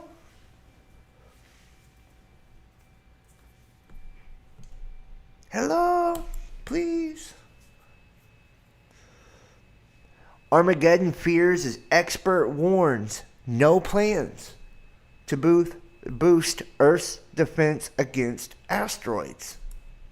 No plans? Well, what about DART, dude? Huh? Are you saying that DART is not a plan? Remember, PDC 2021, pretty damn close, hypothetical impact scenario with Didymos and Dimorphos and Apophis, right? Remember that? What happened in that one? 6 out of 7 simulations, they failed fucking miserably. And PDC 2021 wasn't even to stop the asteroid. It was NASA and all the world agencies to deal with the aftermath. That's what it was. See if we can get this puppy to play here. Okay. Well, never mind. We'll just read it. That's cool too. That's cool too, I guess, right?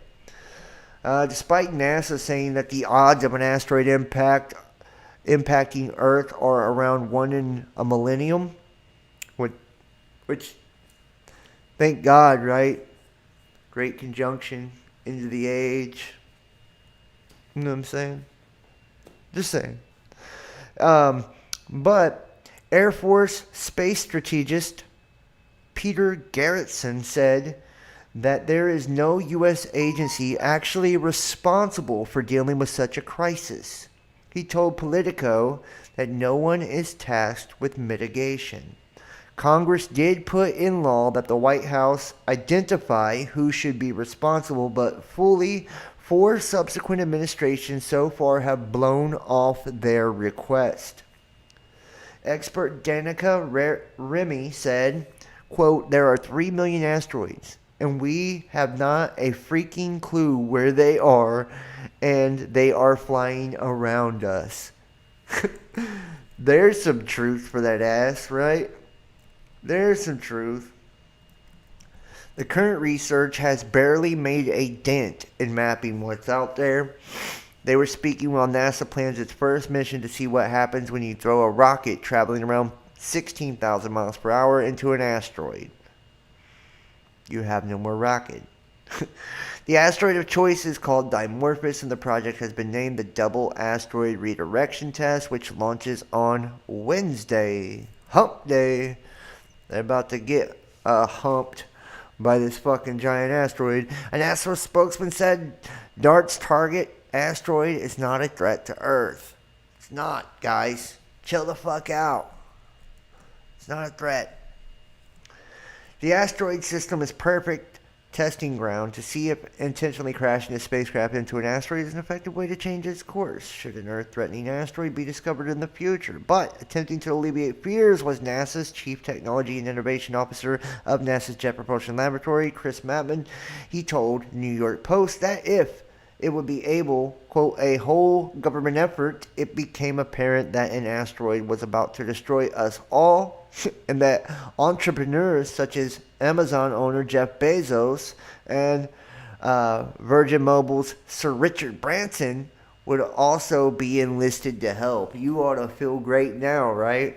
You ought to feel safe and sound, guys. Jeff Bezos and Sir Richard Branson, you know? Oh, and who do we have up there in the whole SpaceX and operating the Dragon and all that shit, right? Elon Musk. Great guys. Great guys. I'm just saying. Right? Great guys. I feel comfortable. I sleep great at night knowing that these guys are looking out for me. You know? I do. It's not like they sacrifice babies or anything like that. That would be crazy, wouldn't it? Just how many threatening asteroids are there? It's complicated. Right? It's like a relationship set. It's complicated. Right? It's complicated. I want to talk about it. You don't have anything to worry about right now, scientists emphasize. Well, thanks, scientists. Thank you for emphasizing we're good. As we watch the animation of like a shit billion of asteroids swirl around us. So, you've heard that an asteroid can slam into the Earth, wreaking all sorts of havoc, but just how many space rocks out there actually threaten our planet is complicated. Because the answer depends on what you may mean by threaten. Do you mean as in it's scary when it passes, or it could skim us, or it could actually devastate us? What do you call threaten, right? Like that mean asteroid saying bad things as it comes in to destroy the fucking world. Let's start with the most important takeaway. NASA knows of 0 asteroids large enough to do They know of 0 asteroids large enough to do meaningful damage on Earth, and currently on track to collide with our planet in the foreseeable future. Do you guys remember just a year ago how Apophis in 2036 was supposed to rock our world? 2029 supposed to skim pretty damn close also, PDC.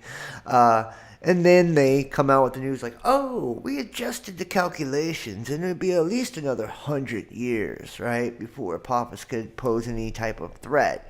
And then the last article that just said they have no fucking clue. Yeah.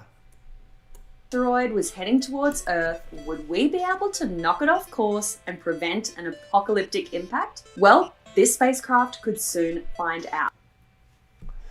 Oh, come on, man. We do not want to see your commercials, NASA. What do developers build on the SendGrid? This spacecraft could soon find out. DART and scientists are going to deliberately crash it into an asteroid and knock it out of its orbit, all in the hope of testing our planetary defense systems.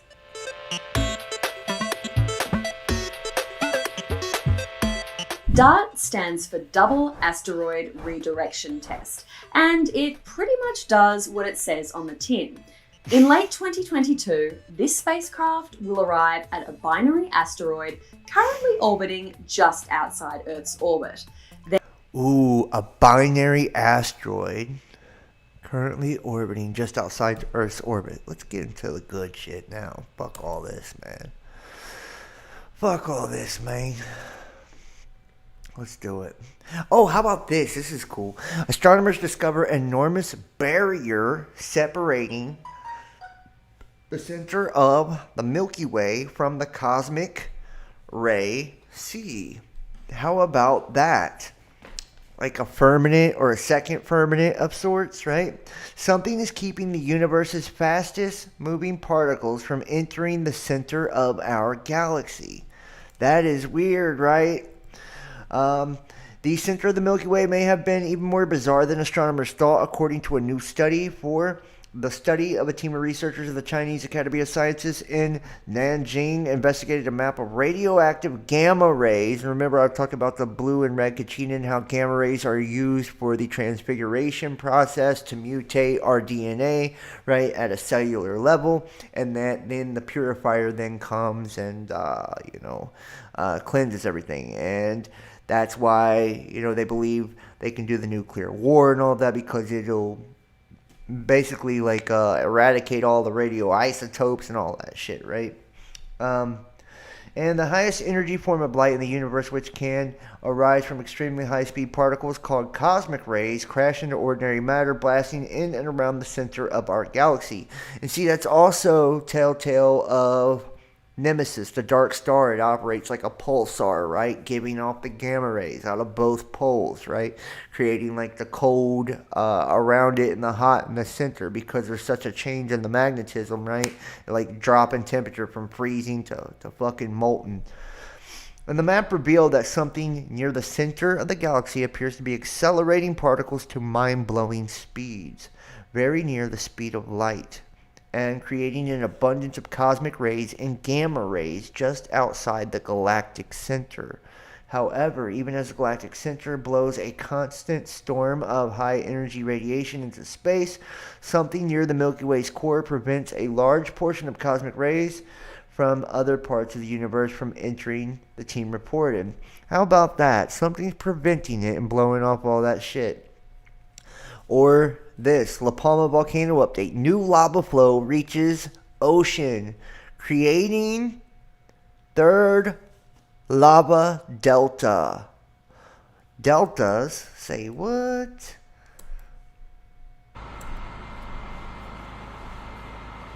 La Palma's just fucking wacky, ain't it? It's going off the hook.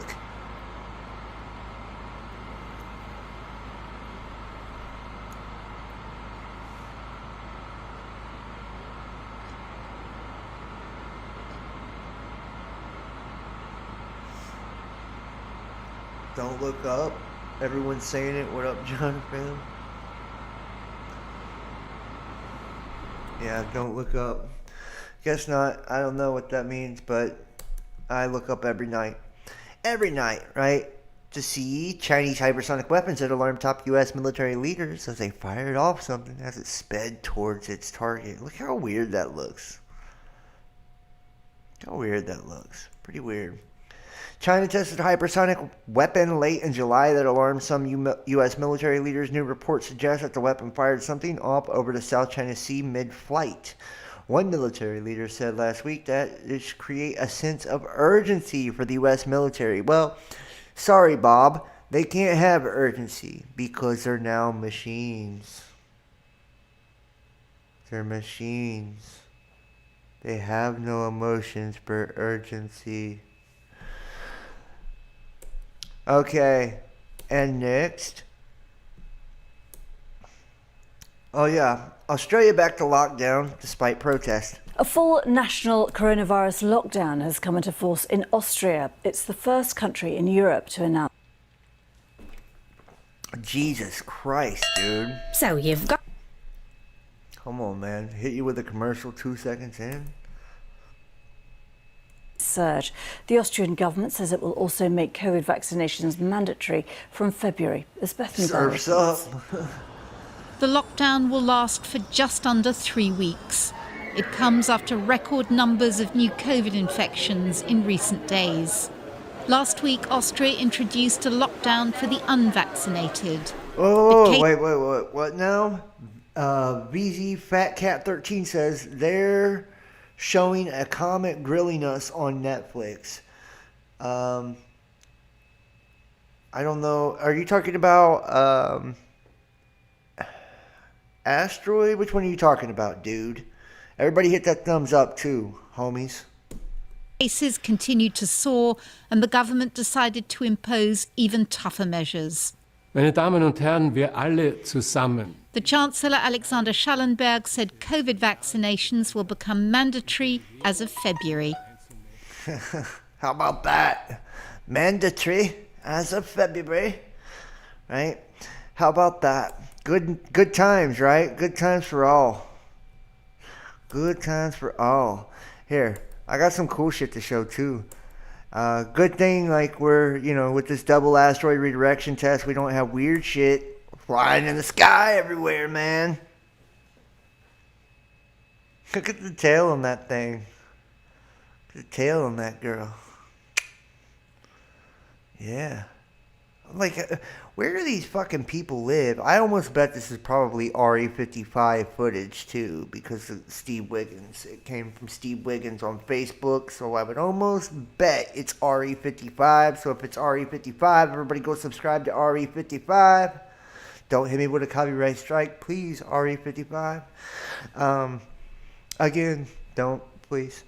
And you see right here, look, man, there's massive fucking shit coming in, and look how just lit up orange the sky is in this particular image. And this is, to me, this is what the Colburn's talking about. It says like it would have an amber and gold hue to the sky at the coming of the destroyer. Well, homie, there it is, right? Doesn't get no more amber and gold than that. Jesus, man.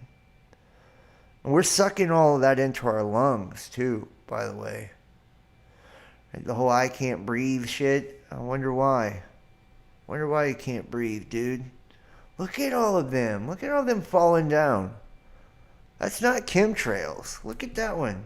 Ooh, that one's cool as shit. Hold on. Bam. Look at that.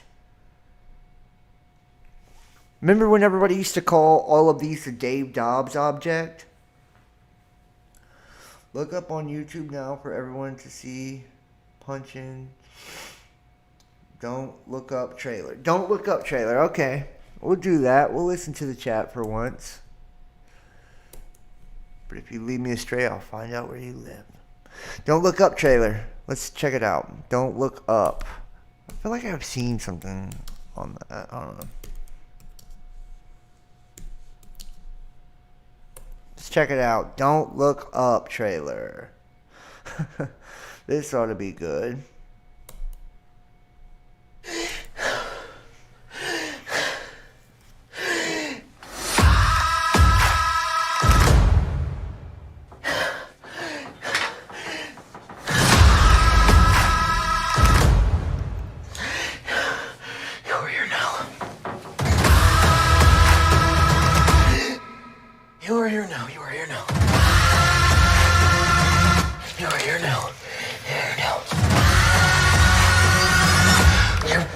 Stressing me out. This will affect the entire planet. I know, but it's like so stressful.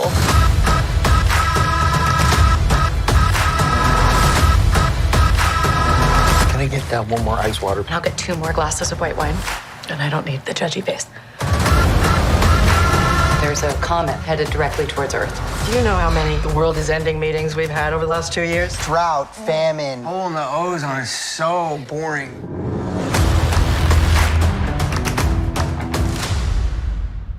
What? Hey, and guess what? Fucking day it comes out. December 24th, the day that damn asteroid is passing that we showed earlier, guys. How about that? Don't look up. What? Say what? That's a good one, chat. Thanks for that. Leonardo DiCaprio is looking rough. Man, he still looks better than you, Justin. What the fuck you talking about, dude? Stay off of him, man. He's a good guy. He doesn't wear children's skin around his house. I know he doesn't. Let's take a look. We've got some crazy videos, so let's get into that now. Well, let me show you this first, and then we'll get into the crazy videos. Look, insane! Lunar eclipse moon gets distorted in apocalyptic shapes just before plunging into the ocean. And other amazing eclipse pictures. Look at that, dude. Doesn't that look like a nuclear cloud or something? You know, and I'm sure, like, you would have a good astronomer or whatever that would have, like, a great excuse for, you know, what the distortion was caused by and all of that. Let's see if we can actually get this image. Yeah, we can. Let's take a look up close and personal at the distorted. Look at that. It looks like a mushroom cloud kind of, don't it? Pretty cool. Very distorted though, Bob. Okay. Let's get back to the article. And it says nothing? Okay. A partial lunar eclipse occurred on the 19th of November 2021. This was the longest partial lunar eclipse since 1440 and the longest until 2669. The fullest extent of the lunar eclipse was visible over North and South America after midnight on Friday, with the event beginning in the latest hours of Thursday night over parts of Alaska and Hawaii. You can see the images there.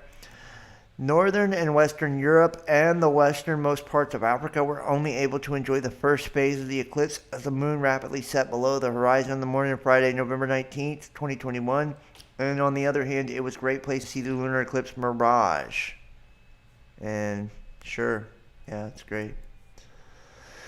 3,000 people in three coastal towns locked down in La Palma after new lava flow crashes into the ocean, forming a new delta. You know what? I think that's pretty fucking wild, too. I wonder if this is going to be like turning the water to blood type thing. You know what I mean? Like a mountain in the sea.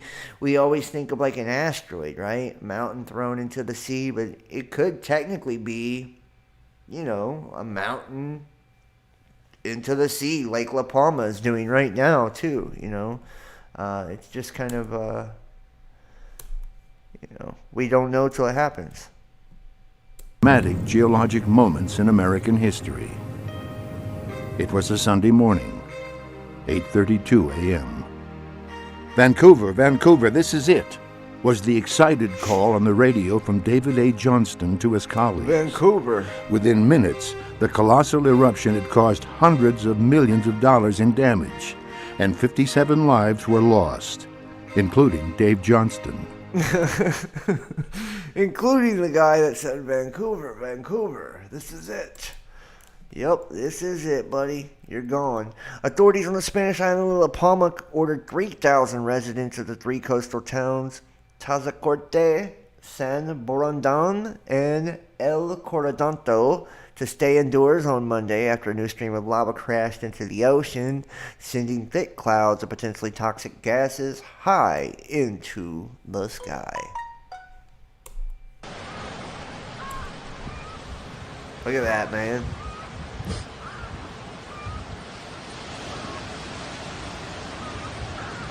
Jesus, dude. They're breathing all that shit in, too.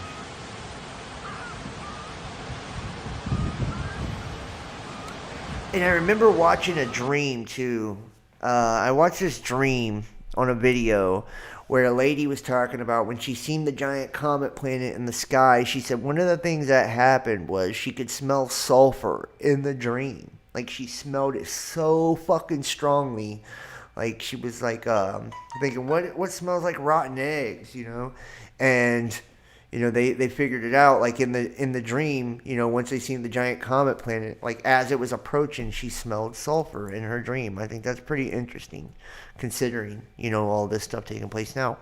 A third tongue of lava of Cumbre Vieja volcano, which has been erupting for 2 months, reached the water around midday, a few kilometers north of where the two previous flows hit the sea. And you see here, we're not going to watch all that. Drone footage from the local council showed white clouds blowing out the water as red hot molten rock slid down a cliff into the Atlantic.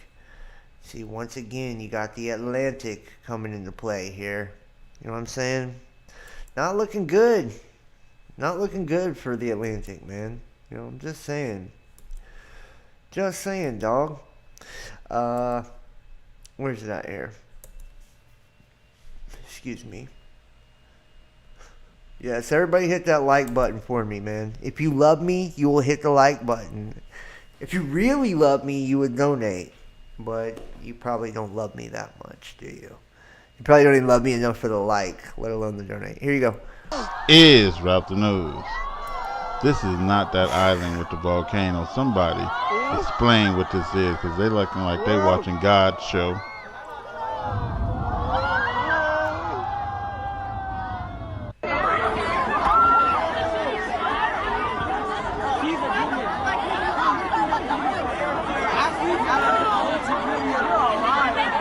Look at that, dude.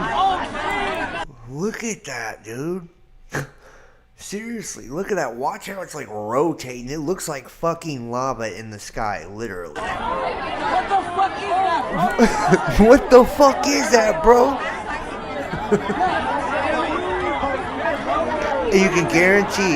You can guarantee somebody's gonna be like, that's an alien, it's UFO, man. About 20. These are not drones. Yo, they keep coming. It's always drones, They keep UFOs, or coming. something like that. It never is. Is that making the Dragon light tail. do that, or is that their camera? Look at that. Yeah, that's the tail of the dragon. They still coming. Meteorites. I saw that last week. I thought I was bugging, my nigga, when I saw that right there. No, man. I'm like, yo, what the fuck is this? Look. And why is the light flickering like Yeah, that? that's. I was about to say, am I the only one who fucking noticed that? Hey, John, the boiling water that you just showed looks exactly like what was in the sky in that video you showed a couple of weeks ago. You couldn't figure out what it was. Okay. Thank you for that. Thank you for reminding me that I couldn't figure it out. And that I disappointed you. Sorry. I don't have all the answers, man. 20. Is it messing with the light? You know. Yo, they keep coming. I was tripping off of that. They keep coming. Still more coming. And see, like, why they're telegraphing all this shit. Like, yo, what? You just get ready. You're gonna have a power blackout and all this shit, right? Like, it's coming. You can see this, the electromagnetic fucking frequencies that they're worried about is not from a coronal mass ejection, in my opinion. It's from this, dude. Right? Creates fluctuations in the magnetosphere, as well as, right, when we have this seismic and volcanic activity creating the release of all these toxic fucking gases, the air quality, water quality, all of this is going downhill because of this puppy right here. And those lights flickering, damn, dude, that lets you know how close this shit is. We've been watching this for how many years now? And I'll let the video play as I'm talking here. We've been watching this for how many years now? And look how close it's getting. Enough so to where we've seen things like in Astoria, Queens, you guys will remember, right? The transformer substation, boom, exploded on the ground as the passing of this shit, right? Look at this. Look at this. Say, what? That looks like an orange? Or a breast, maybe, in the sky? I don't know what that is. Look at that. Is that not fucking crazy as hell? Look at that, dude. And see, I kind of wondered, like I'm telling you, in my dream, it was a brown moon that hit the earth. Just saying. Who knows? That is wild as shit. And look, they've caught that fucking object too, guys. Look, the object I caught in the sky. The bright one above the horizon. I'll show you the video in a second. Look, they found it too. Boom, bitch. I told you that was not normal. Told you that was not normal. People was like, John, do you think that's the International Space Station? Or that's this and that? No, I don't, man. Or I wouldn't have fucking showed it. Like, it was so bright. Look at this one. Red as shit. Looks like somebody's got a flashlight. UFO? What is it?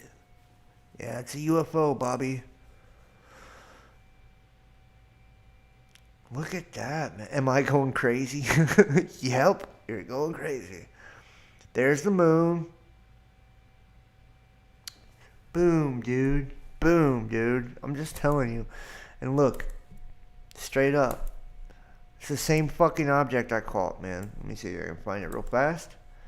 Oh, it would actually be down in the shorts. See? Look, same motherfucking object. Right there. I caught that too.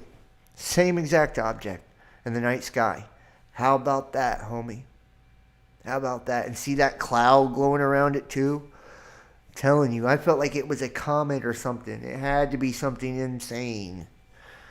And hardly nobody watches the short. Hardly nobody like watches anything anymore, man. It's really crazy. On Live Meteor, the channel, there's Siren, like huge hits on the graphs as well. Yeah, wow, that's nuts. It is. And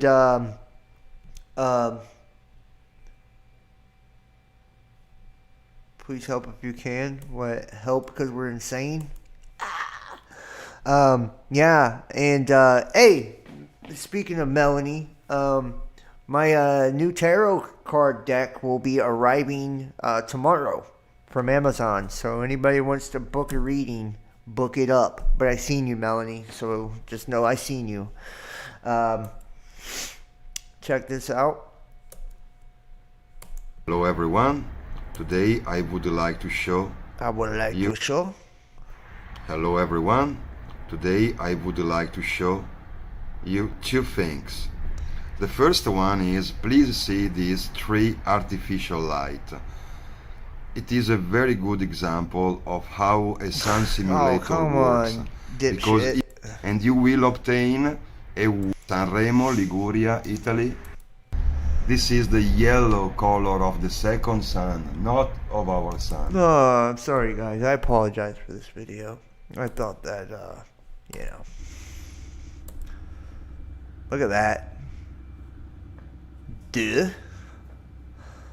Dos. 2.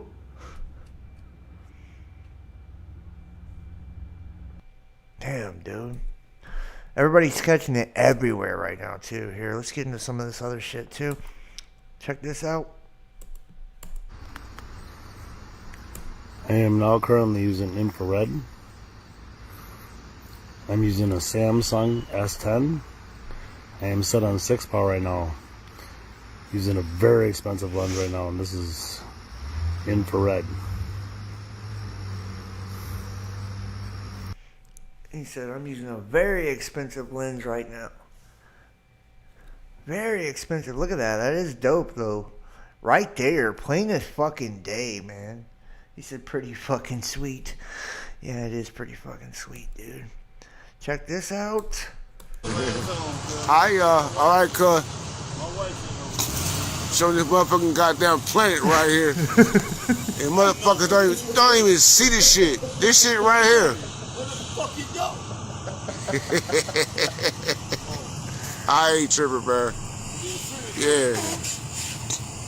In Grand Rapids, Michigan. Alright, car. Look at this shit. Are y'all fucking kidding me? Do you see this? I'm gonna show you this motherfucking goddamn planet right here. Grand Rapids, Michigan. Oh, God. My cousin said, oh, that ain't nothing. I guess it is something. Do y'all see it? Look, the same Michigan. goddamn thing. He's in Michigan. I'm in fucking Ohio. Look. Bright ass object in the sky. Rap the news. Same thing on his video. Bright ass object in the sky. So, all of you who were saying it was SpaceX, suck my dick. Right there it is. Boom, bitch. Yes. This shit beautiful. Looking at this shit. Oh my God. A whole What's the word on those asteroids? Planet. Sit it on my fucking head. I'm sorry to the administration. I'm sorry for this, cussing. You're talking about the Northern Torrid Complex?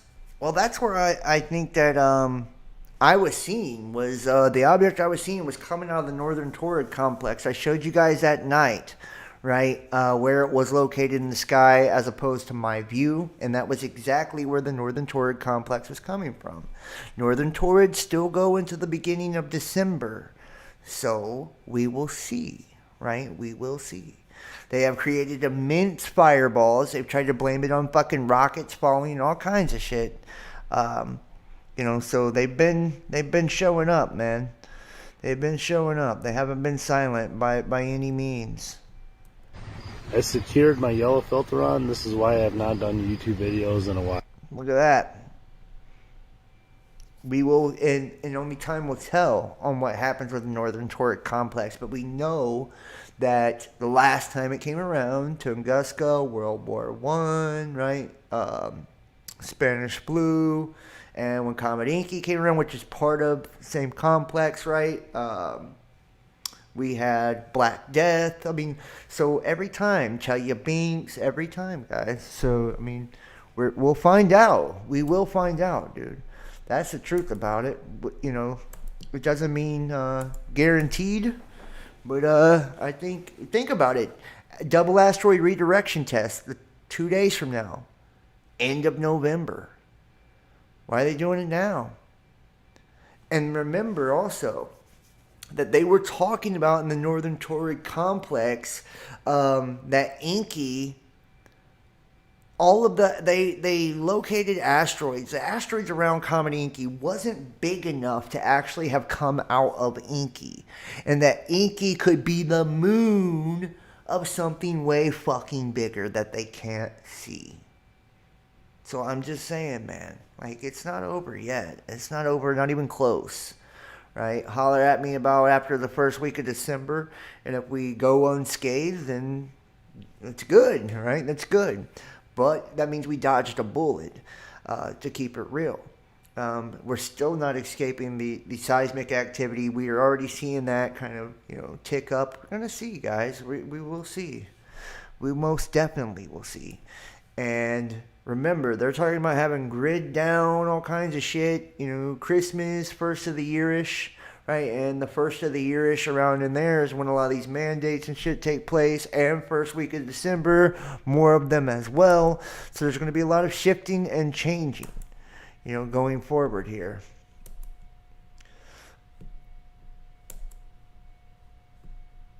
This guy always puts music I cannot play. So we're just going to actually show what he's talking about.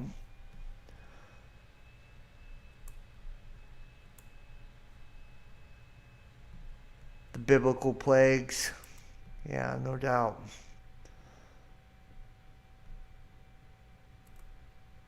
Look at that one. Everywhere.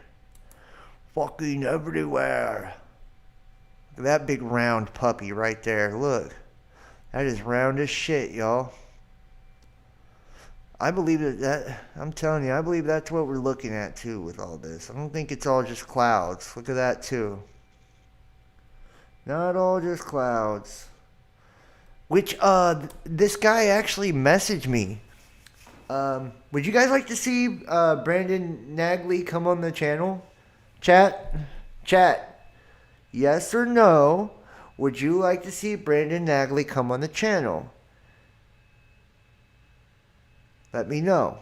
Would you like to see Brandon Nagley come on the channel? Do you guys watch him? Would you like to see it? Yes or no? Have you guys heard of him? Do you watch him? Would you like to see him come on the channel? Let me know. Who's he? Yes, please. Yes, sure. Okay. You don't say if you don't want to fucking see it, though. Don't just say it because you think I want you to say yes. I don't care what you say. No idea who he is. Yes. Yes. Let's go, Brandon. Haven't heard of him. That's okay. Absolutely. Who is he? Well, I mean, not everybody can be a YouTube superstar like me, guys. Yeah. Or Justin, right? Justin's a bigger superstar than me.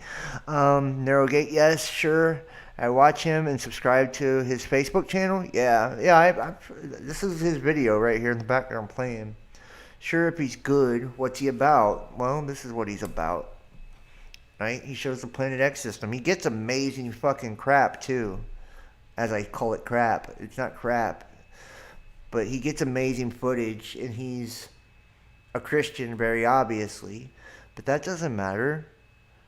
Right? We had a Christian on, yesterday? Was that yesterday? I don't know my days anymore. I'm lost. Help me. I have dementia from the chemtrails. Look at that. Wow. See, that's cool. This is Brandon Nagley right here. So at the very least, and I'll bring him on. Seen a lot of people say yes, but don't just tell me yes if you think that's what I want to hear. If you really want to see the cat come on, then I'll bring him on. Let's go, Brandon. I'm a Christian. That's okay. The fire is real. Yeah, well, and here's the thing. You watch his videos? Bring him on, John. Okay. All right. We'll see about that. You say yes now, and then watch. There'll be 10 fucking people in the chat, and, well, the fuck you do that, John?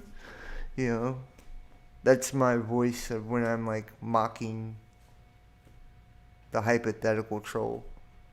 Why you do that? Anything Nibiru next? Yeah, dude, watch my UFO video. 20 minutes on YouTube. Why do I want to do that? BZ Fat Cat 13. Is it good, man, or are you just trying to promo yourself, Holmes? Don't scam me here. I'm bringing back. I can tell you this right now. Here, let me give you the message here. Lee Austin. Yeah, Lee Austin wants to come back on too. So if you guys enjoyed the author of A Morning Star's Tale, you know that he's coming back. The object right here with debris. Right, and here's Alex Lujan, which will no doubtedly be coming back again. Alex has only been on like 5 times. But Alex is my homie, and I'd like to bring Alex back as well. I'm going to start trying to do more guest stuff, man. Again, I used to do a lot of guests, if you guys don't remember. But I cut it out for a while because everybody was horse shit and stupid and sellouts and motherfuckers. And, you know, so I was like, okay, I don't want to hear these soft-skulled people talk about, you know, their lies. And we got a few good people still left, though. Alex Lujan is one of them. I think Brandon Nagley's doing a good job. I liked Lee Austin. He was another good one. There's still a few good people out there. But here's the problem with all of this. Just saying, like, it's hard to get people to engage. You know, it's hard to get people to engage. Unless I'm blowing your fucking hair back. You know, I watch 10 people drop out of the chat at a time. If I switch to something that's not, you know, just ultra exciting or something. Like, people don't want to learn. They just want to be entertained. So, it's crazy. You know? Like, you guys are supposed to be the group of learners. And, you know, it makes you feel like, damn, dude, like, have I bombed that fucking bad? You know? Look at very low on the horizon. More than likely, that's being influenced by wildfire smoke and Sahara sand. Photo here was also sent in by Ryan out of Michigan during a recent electrical storm. Captured some lightning in the sky. And this next segment was sent in by Tina and Killian out of Florence, South. Let's check this out. 3 separate videos I want to share with you guys of observations made by people in the broad daylight sky. Christy R. from Henderson, North Carolina. What I'm going to do, like I do in all of the videos of objects in either the daytime or nighttime What's sky, your channel, I'm BZ going Cat? to slow Drop it the down link. and zoom in as close as I can to get a better look at, hey, BZ Cat 13, drop your channel link in the chat and I'll show it. At whatever's going on in the sky. But watch this one here speed off real quick. Look at that. It just took off like a rocket almost. However, it's not a rocket. Check this out. I slow it down, I zoom in, and I was You know what that reminds me of too, guys? Remember I showed it last week? The object that sat there and it started going backwards and then it went forwards. That's what that looks like. Like, what? No joke. Watch this. I'm going to get even closer. I'm going to slow it down even more. And you're going to see wings flapping on that object. It's not an object. That is a live creature in the daytime sky. See the wings right there? Wow. There's another format. Light is dark, dark is light. And you're going to see right there. What the fuck, dude? Do you guys see that? This thing has wings, man. It's like flapping. That's not a bat, dude. It's not a bat at all. Look at this motherfucker. Hold on. Let's take it back a tick. Is this a new species? It's like a demon or something swooping in. Like, Here's another format. Light is dark, dark is light. And you're going to see right there wings.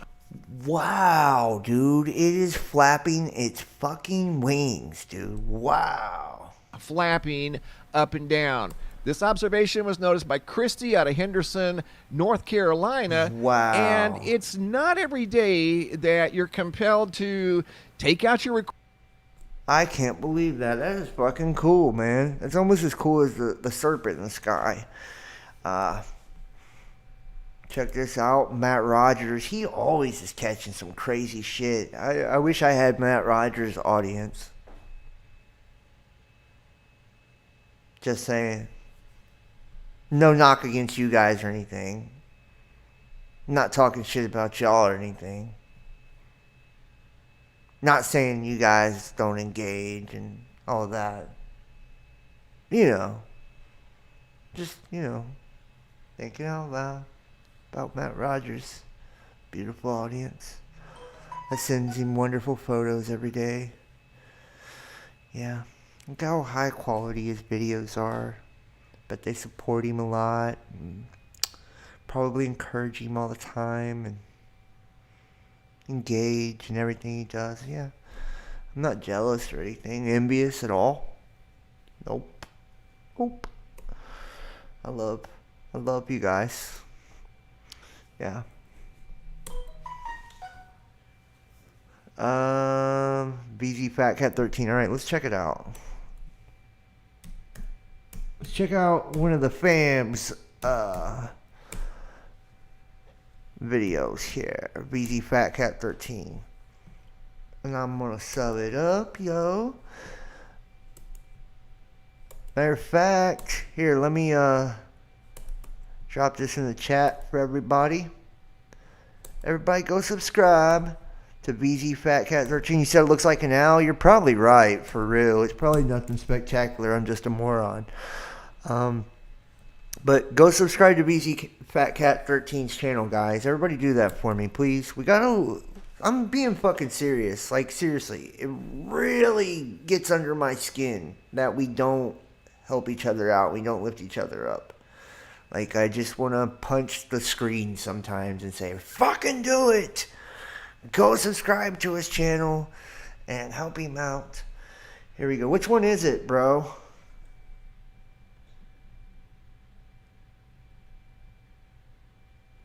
Bub. Which one is it, dude? You got some other shit on here. Amazing UFO footage. I think this is it. Wow, dude.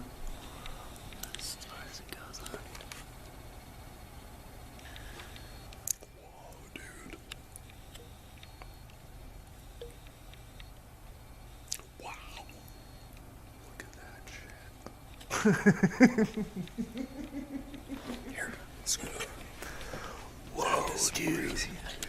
Look at that shit. Why are you guys whispering? I don't have time, dude. Do you want to? Fucker's gonna hide behind the tree just like the other one. Sneaky fuckers.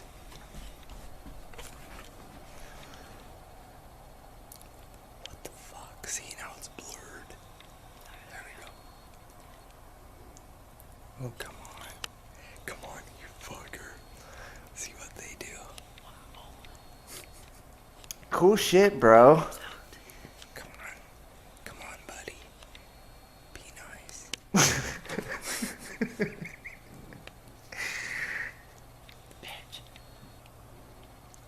Damn, that's so bright. What kind of camera are you using, BZ Cat 13? I see what you're saying.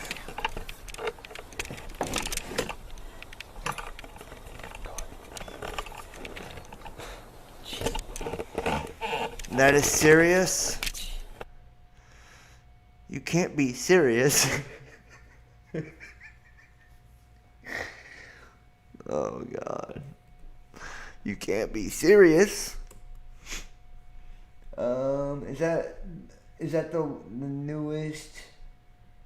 Bruh, that is like 9 years old. I thought you was hitting me with some like new shit. Nah? No? Eh?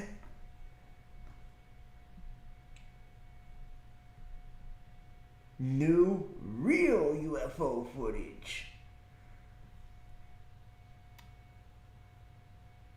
Watch the 20-minute. Okay, let's see. Okay, gotcha. I'm not watching all 20 minutes, but I'll check it out.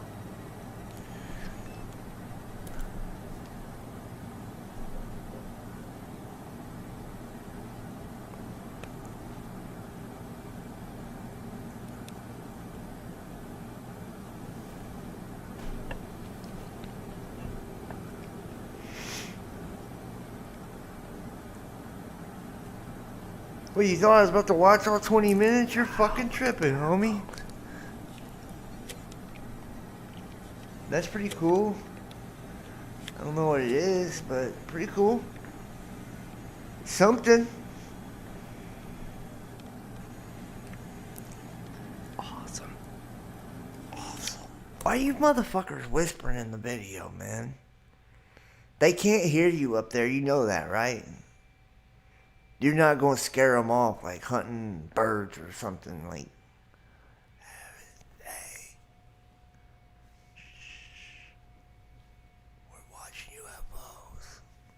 You're not going to. What's the whispering thing? I'm not getting that. Just saying. Just, yeah, whatever, right? 33 seconds. Look at that. No, bro, don't. Your neighbors? Can your neighbors beat you up or something? Probably. 33 seconds. Dude, come on, man. I showed the other one. I showed the other one. I'm an artist, man. I'm sorry. You're killing my creative Does it expression live right now. in a jungle? No.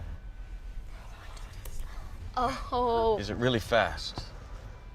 No. Does it live on the Great Plains of Africa? No. Hey! What is going on? Hold on, guys. Daddy, be careful on the road.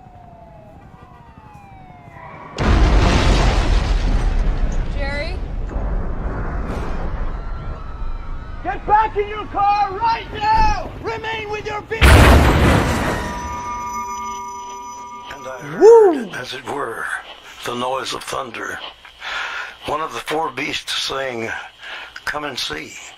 And I saw, and behold, a white horse.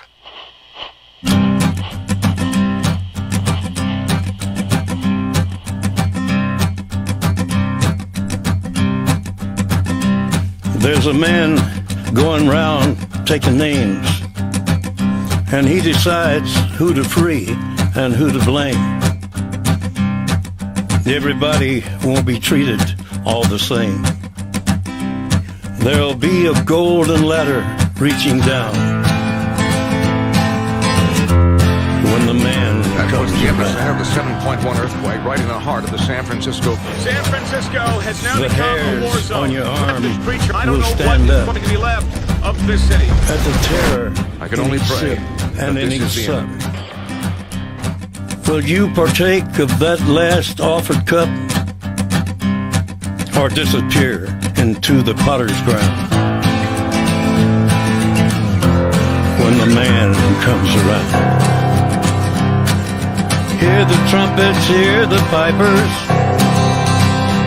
100 million angels singing. Multitudes are marching to the big kettle drum. Voices calling, voices crying. Some are born and some are dying. It's Alpha and Omega's kingdom come. And the whirlwind is in the thorn tree. The virgins are all trimming their wicks. The whirlwind is in the thorn tree. It's hard for thee to kick against the pricks.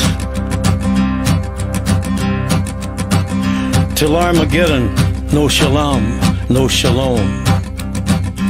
Then the father hen will call his chickens home. The wise men will bow down before the throne, and at his feet they'll cast their golden crowns when the man comes around.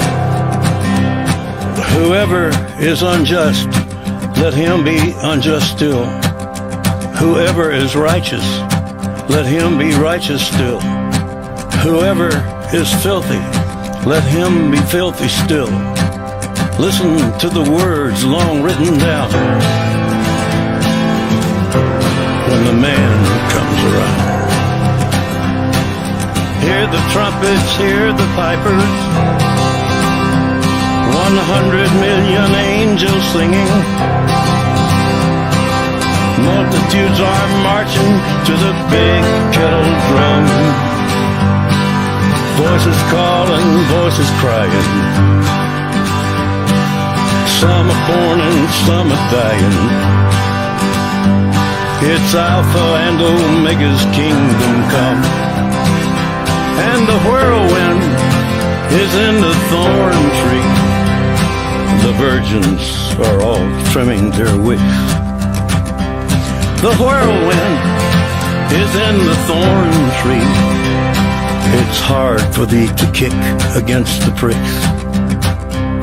In measured hundredweight and penny pound, when the man comes around.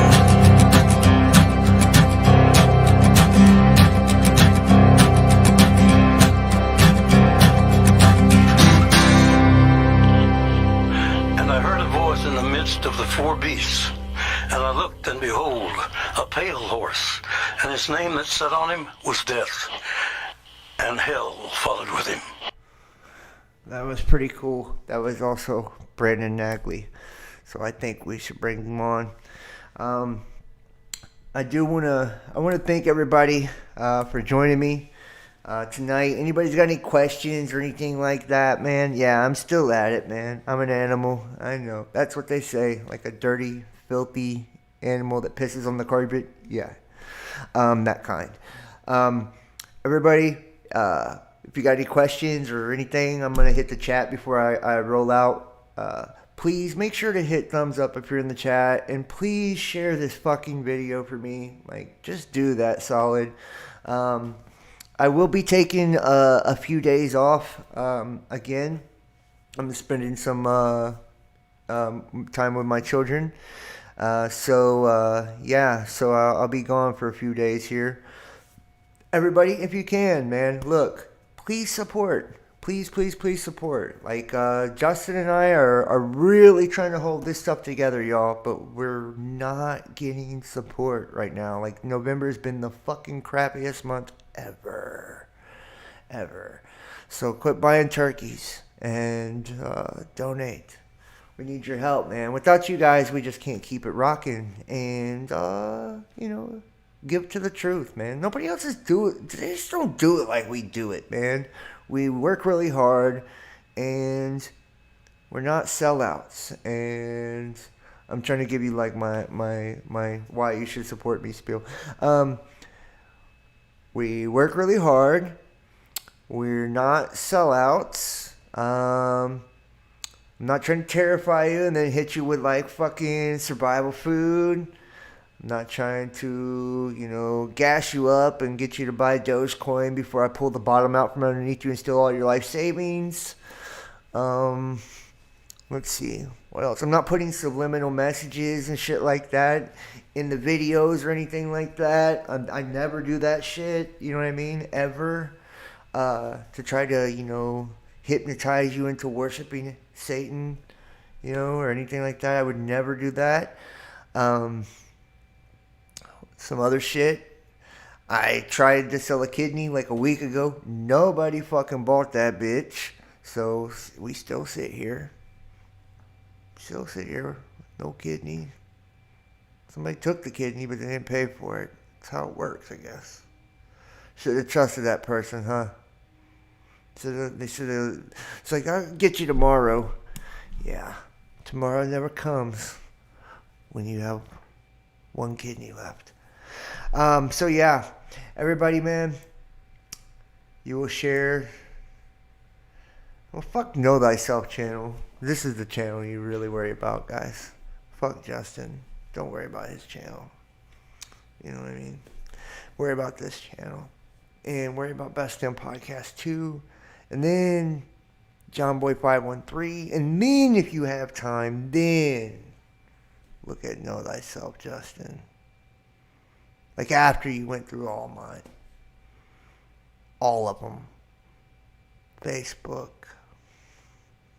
Twitter, Instagram. Then, if you have a little bit of time left. If you have some. If you don't, that's okay too. Don't even worry about Justin's. But I mean, if you do, then you can. But if you don't at all, like, I'm not mad at you. It doesn't matter. Just, watch my stuff. I mean, what is Justin anyways? Why do we need Justin? Justin comes on here, right? So you can see Justin, and it's like subscribing to Justin if you subscribe to here by proxy. How about that? It's not like subscribing to me if you subscribe to Justin, though. I'm not there. See what I'm saying? See, it's only, just saying. So deserving. Thought we were cool, Satan. We are, Lucifer. I'm sorry. I would never try to sell you out on air. Venmo. Dude, I don't know what is up with any of it anymore. I'm just I'm trying to create. Look, here's another thing. In December, I'm going to switch around Patreon packages and subscription packages, and I'm going to start offering one-on-one sessions and group sessions with people. So it'll be like private group chats where we study together. If you're down with that, if you're into that. But that's going to be like VIP shit. So that'll be $35 a month. I'll do like once a week. All those people who do that will be able to join me, in a private Discord, and in each, week we'll have an hour or two or whatever, just us, chatting and going over, scripture and textbook, and it's going to be books, guys. I'm not going to do videos nonstop. I get tired of that shit. So I'm going to let you into my world of studying, though. So if any of you guys are, interested in that, let me know. Also, I'm going to start offering, kind of like one-on-ones too for people as well, if people are interested in that. Like I said, my new tarot deck, Rider-Waite Tarot deck, arrives tomorrow as well. I strongly encourage people to book a tarot reading, $50. You can't fucking beat that, straight up, and I'm a badass at it. Just saying. I'm really good. Really good. You want to know your future? I'll lie and say it's good, even if it's not. Even if you're about to die tomorrow, I'll pretend like you're not. I'll tell you something great. How about that? That's worth it. Definitely worth it. And, dude, you're in crypto hardcore? Well, send me some crypto. How about that? That's cool too. I mean, I think I got a crypto wallet somewhere. Somebody keeps saying, John, why don't you have Zelle? It's like, dude, I only got like 50 different pay options. Come on, man. Come on, man. We don't have Zelle. So what? So what?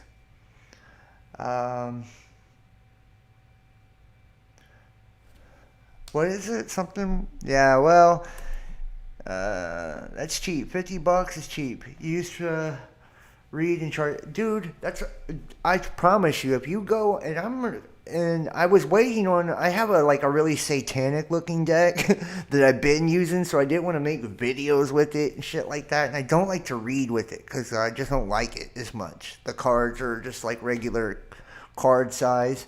And when I went to Long Island, New York, I lost my phone and my Rider-Waite Tarot deck, and my mind there also, my virginity possibly. So I was waiting to get another, and I got another one. I even paid the extra shit to get it tomorrow before the holidays. So I'm going to start doing that more, man. I enjoy doing those. I think they're awesome, so...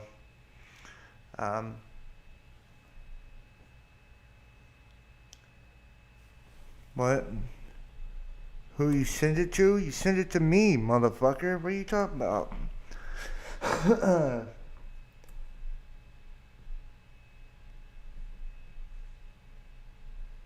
Bucky, I don't pull a fund me page. Huh? Bro, step off. Yeah, guys. You need a wallet email? Well, text me or email me, and I'll send it to you. You probably won't send it. You're just trying to look flashy in front of the girls. Happy Turkey Day to all of you turkeys. Yeah, thank you guys. I love y'all, man, for real. I do appreciate everything that you guys do. I appreciate you guys taking the time to watch. Yeah, I'm just saying, man. I'm just saying. It's we'll see. No, you will? Okay, we'll see. That's cool. I appreciate all that you guys do. I appreciate you guys taking the time to watch, and engage and all this stuff. I know like a lot of things have been changing lately. I feel like I haven't done one of these type of shows in a while, so I'm not going to stop doing these kind of videos, obviously. Like, this is my thing. This is what I do. But I like to include Justin and stuff, too. And we're going to have guests, and we're going to continue to do private shows, private chats. I'm just telling you, you cannot find this much nowhere else, y'all. I really care about this community, even though I joke with you a lot and fuck with you a lot. And I really think we're a group of special people. And I think we're destined for great things, man. Like, I really do. Like, I believe in that wholeheartedly.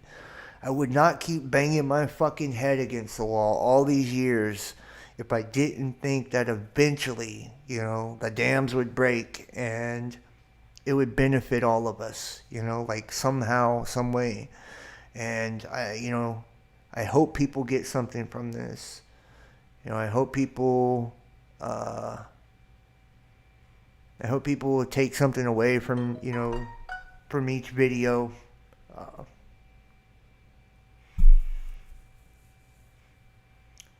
I've already seen the channel, bro.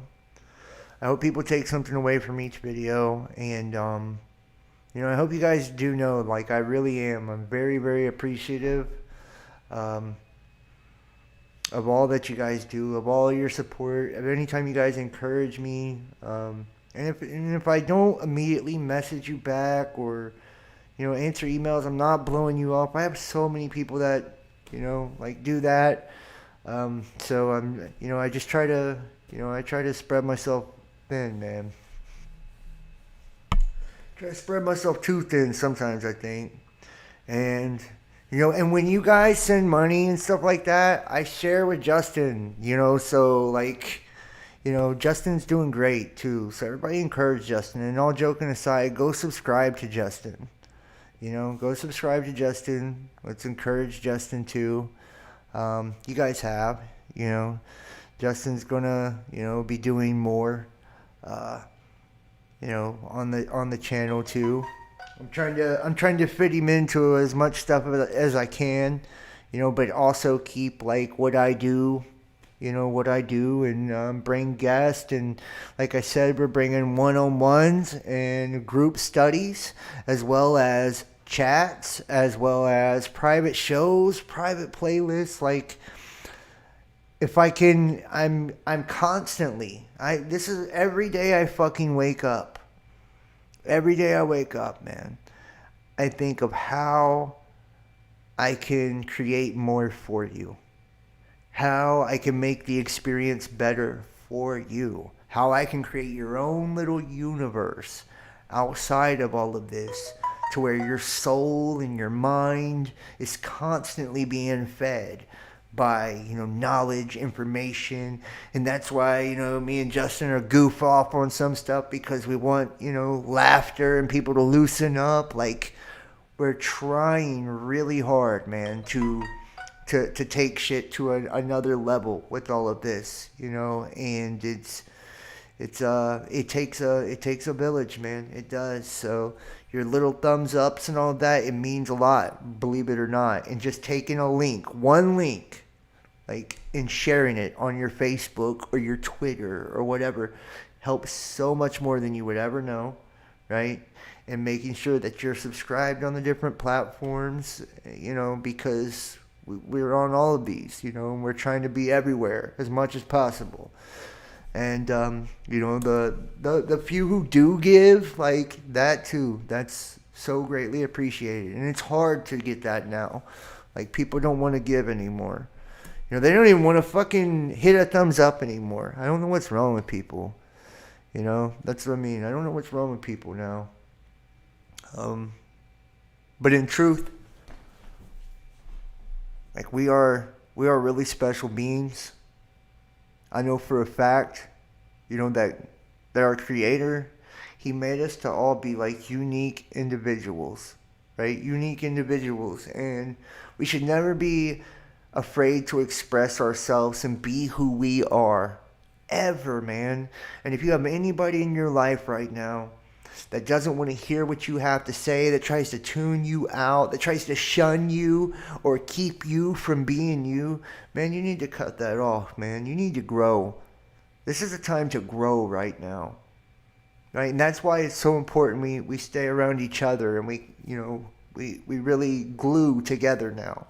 Because that's what it is.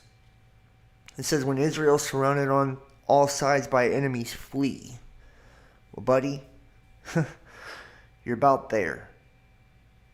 You're about there. When this thing's in the sky, I'm telling you, they're going to switch. They're just like that. They're going to flip on you. And your hubby, your wife, whoever has taken this and went along with this will no longer be the person you knew. And the only people in this world you will have will be the ones in these chats. Will be the ones like you. The ones the world don't love. The ones the world calls outcasts, weirdos, misfits. The ones who the world throws in the fucking garbage. Who has abused and traumatized and taken advantage of and shit on their whole lives. And instead of allowing that to break us, to make us sour against the world and to take the love from us, what have we done with it? We've transmuted it into light. And we've made it make us shine brighter. We've made our love bigger. We've made ourselves bigger. And it doesn't matter if you're gay, straight, white, black, whatever you're into, whatever you believe, we are all one family, one tribe. And until we see that, we will never succeed in anything we try to do. Anything we try to do. And the only way to take this system down, to truly take this system down, is to invest in one another. Period. Invest in good things. Your time, your energy, your money, your love, everything that matters, every resource you have within you, which is everything, because you're infinite and abundant,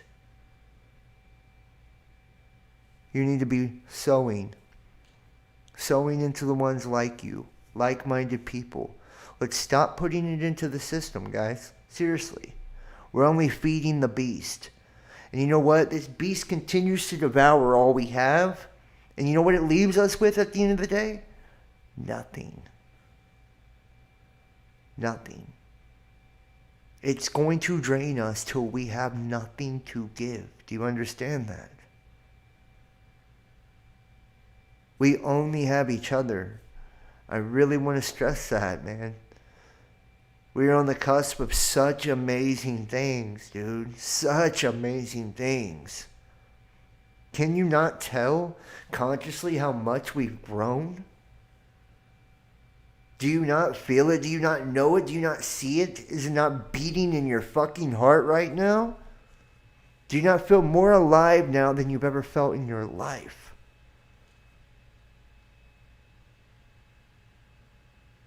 As the world is closer to death.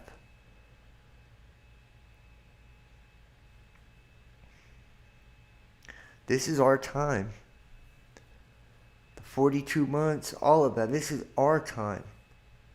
This is when we shine. This is when we step front and center on the stage. We warn the world. We tell them what's coming. We tell them what this is. They would have no guilt. They would have no sin if we didn't show it to them. And we're not doing it because we want to condemn or judge anyone. We're doing it because we're making sure that those who are responsible are held responsible. And those who are innocent are set free. That's why we're doing it. We're doing it because we love our kids, our grandkids, innocent children all across the world, innocent people all across the world. The people who can't stand up for themselves, the people who don't have a voice, the people who can't defend them fucking selves. That's why we do it. It's so easy to get stuck in here and say, I can't. What do I matter? Who am I? But you're everything, man. You're everything, and you make all the difference in the world, and you're so much more important than you could ever even imagine, you could ever even realize. You just have to see it. You just have to believe it. Anyone, I don't care who they are, if they are pointing you anywhere but here, they get the fuck away from them. Stop listening. It's poison. It's bullshit. This is what matters. Period. At the end of the day, this is what's weighed. It's what we hold against ourselves. So learn how to forgive you. Learn how to let go of the past. Don't live in the fucking past either.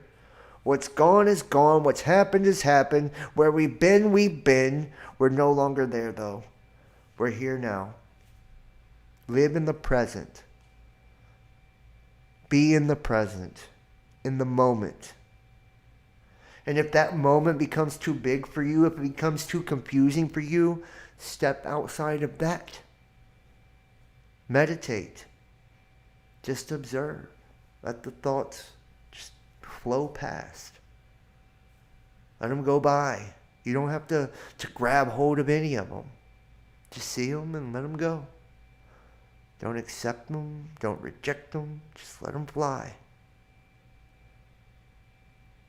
And tune back into that infinite awareness. The state that's pre-existence. Before you ever had the idea of you. That state that allows you to observe those thoughts that's outside of you, but inside of you, inside out. There's where peace is. That's where God is. And you have to be quiet. You have to be still to hear it. But every answer you need, all the strength you need, all of it is there. All the glory and the honor you seek is yours if you believe it. I'm not playing with you. I'm not playing with you. There's not a day that doesn't go by where negative thoughts don't come into my mind and I don't want to give up or quit or walk away or feel sorry for myself for something. But those are the lies that we tell ourselves to prevent us from being who we really are. Or knowing who we really are. We are the all. We are the infinite. We are the abundant. And when we step into that truth and stop allowing the circumstance, the situation to dictate our reality, and we become reality itself, and we dictate it, things change. Things change. You know, whatever is in your heart, man, you know, I just hope it's love. And I hope it has compassion for other people. You know, because serving self is never gonna fulfill you. I promise you. That's why society is the way it is. They have no sense of purpose, no higher calling. There's nothing more fulfilling than serving others. It's hard. It's not easy. It's not easy. And if you're expecting a bunch of rewards and accolades from people, you won't get them. He won't get them. You're storing up treasure in here, though, in heaven. Right? Everybody wants the earthly reward. And those come. They manifest at times. But most of the time, it's at enmity with us. It seems like the better we are, the more we do, the worse the world treats us. But when we are sowing into other people and serving other people, I'm telling you, dude, we are storing up a treasure we can't even imagine. It's in here where we're storing it up, where it matters, where it counts, where it will never ever be stolen, taken, or fade away.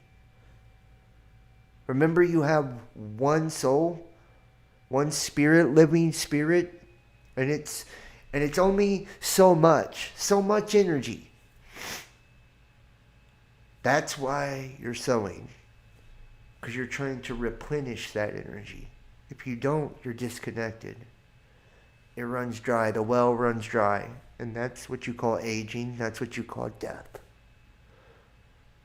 You have nothing left to give. Nothing left to push this avatar along. I want to die with a full soul, a full spirit. Instead of my hands drawn up, clinging to the world, I want them to be wide open, letting go of it all.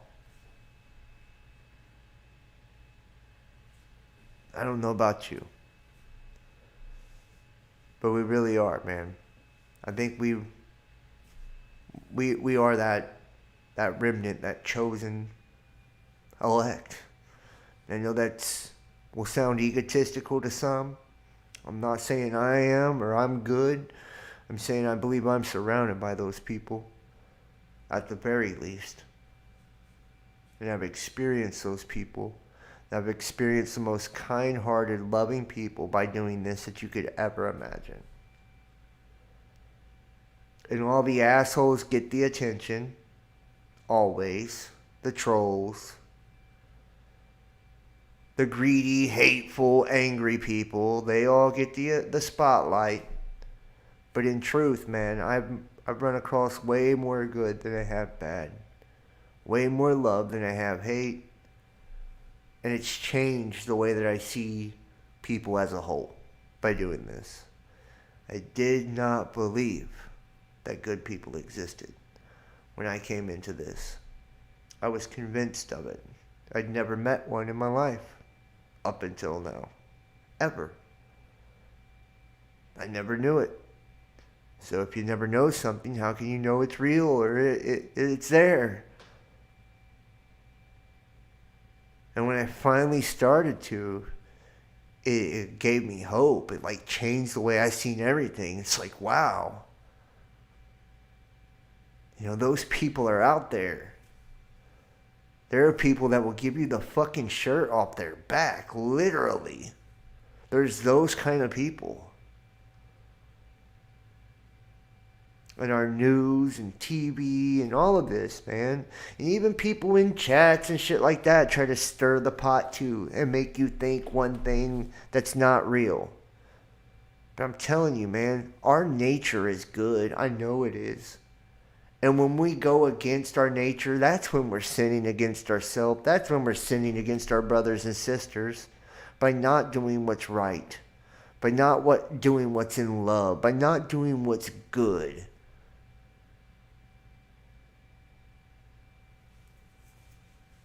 We're not meant to be self-serving fucking evil people like they try to paint us as. We're not. And we're not that.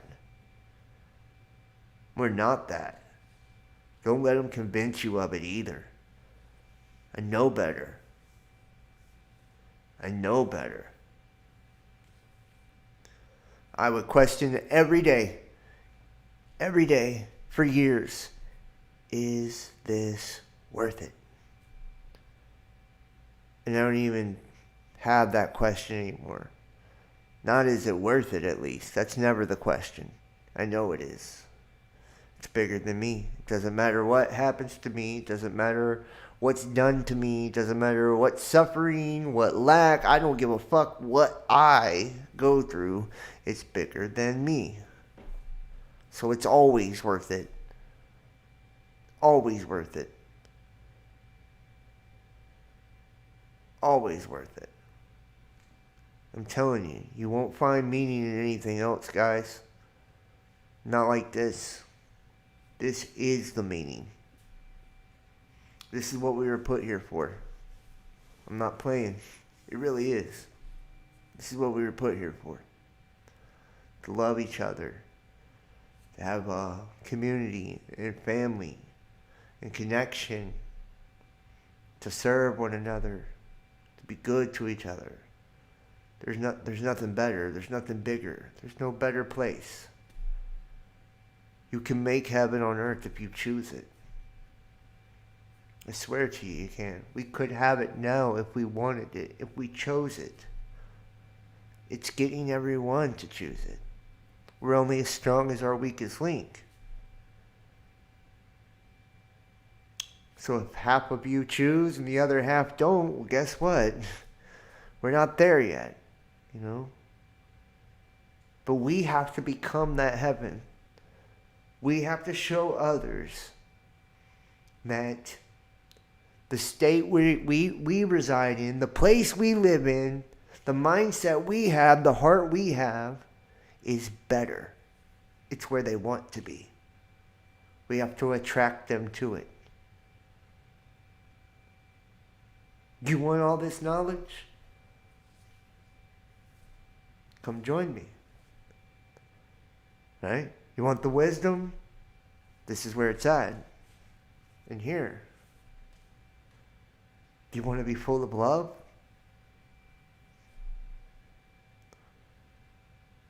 Want wish fulfillment? I mean, what do you want? It's all there. You name it, it's there. All you have to do is literally open the door and walk through. Matter of fact, I've opened the door for you and I'm showing it to you.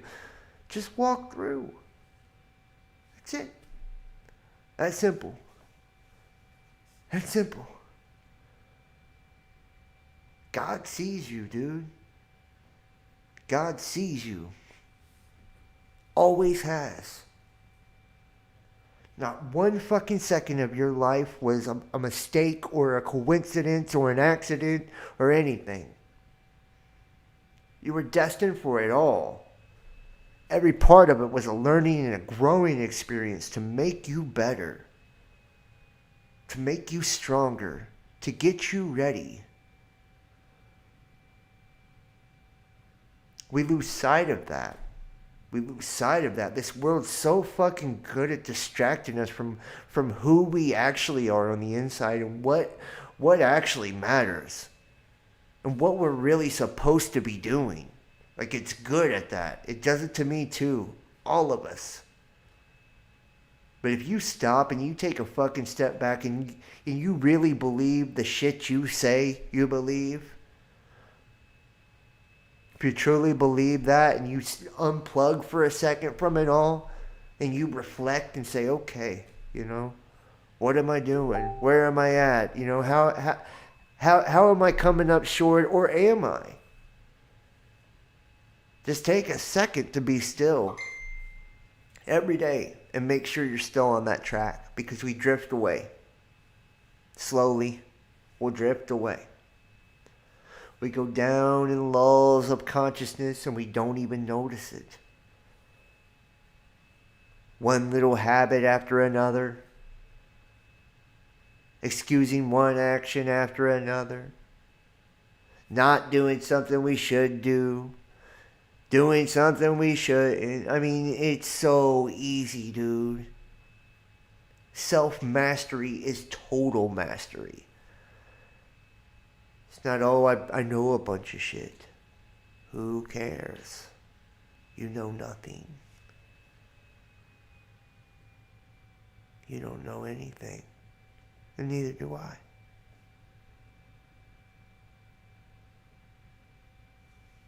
Self-mastery is learning how to steer this ship. Master this ship first. Master this reality first. Master this life first. That's being illuminated. That's being enlightened. I don't know what all this other shit people got you gassed up about.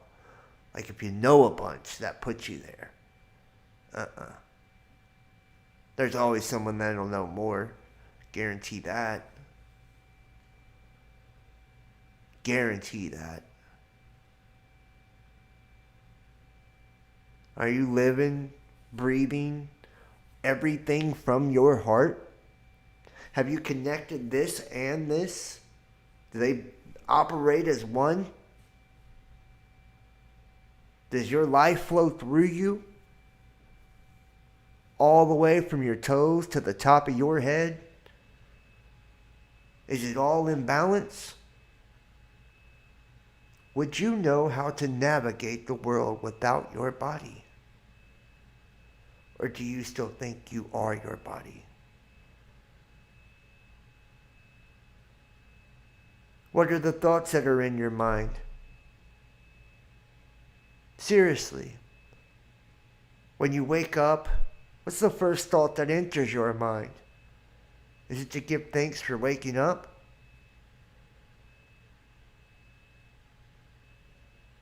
Is it to think, what can I do to impact the world today?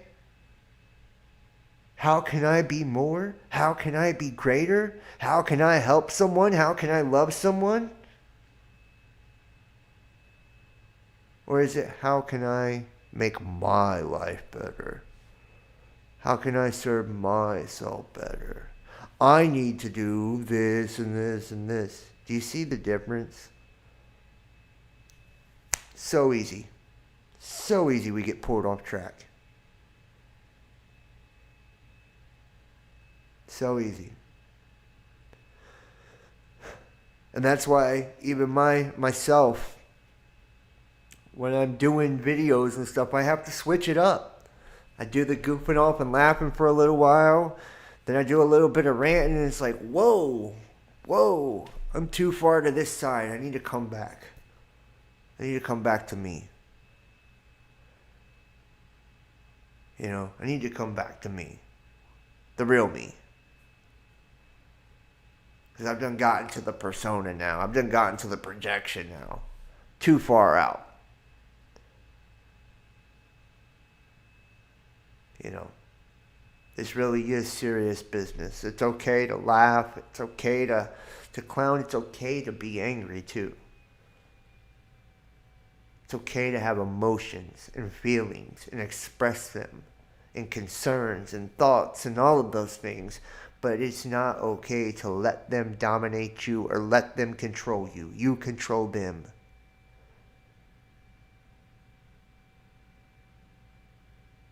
They are expressions of you. You are not an expression of them.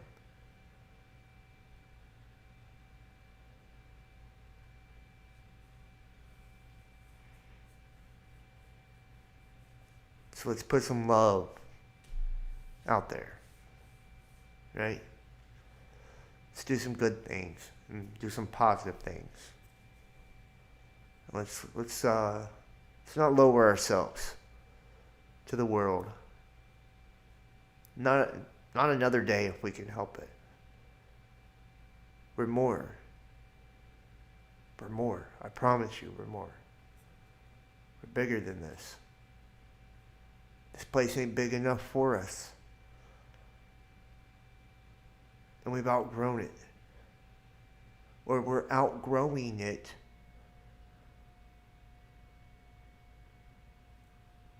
So take the experiences, the lessons, the wisdom, all of that you've gotten from it,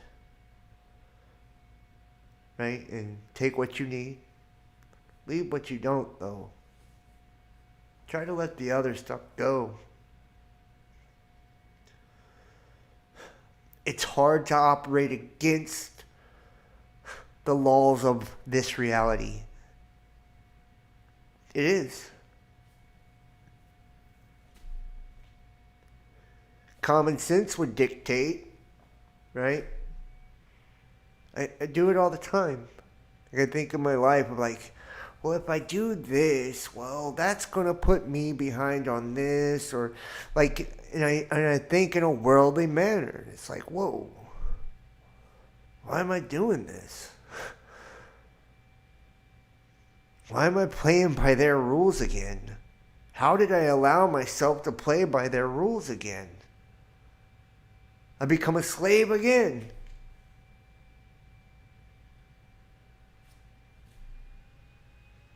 If you've truly crucified yourself, right? Died to this world. You know how Paul talks about, crucifying Christ again? If you've truly done it once, it's once and for all. It doesn't have to happen again. And if you're finding yourself trying to do it over and over again, it's because you didn't do it the first time. Doesn't mean we don't take steps backward. The ladder goes up and down, left and right. There is no wrong, there is no right. There's only growth and there's only you.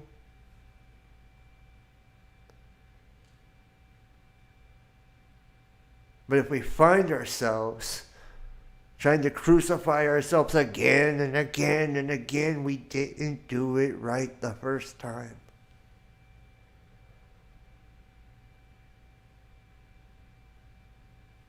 It's temptations everywhere.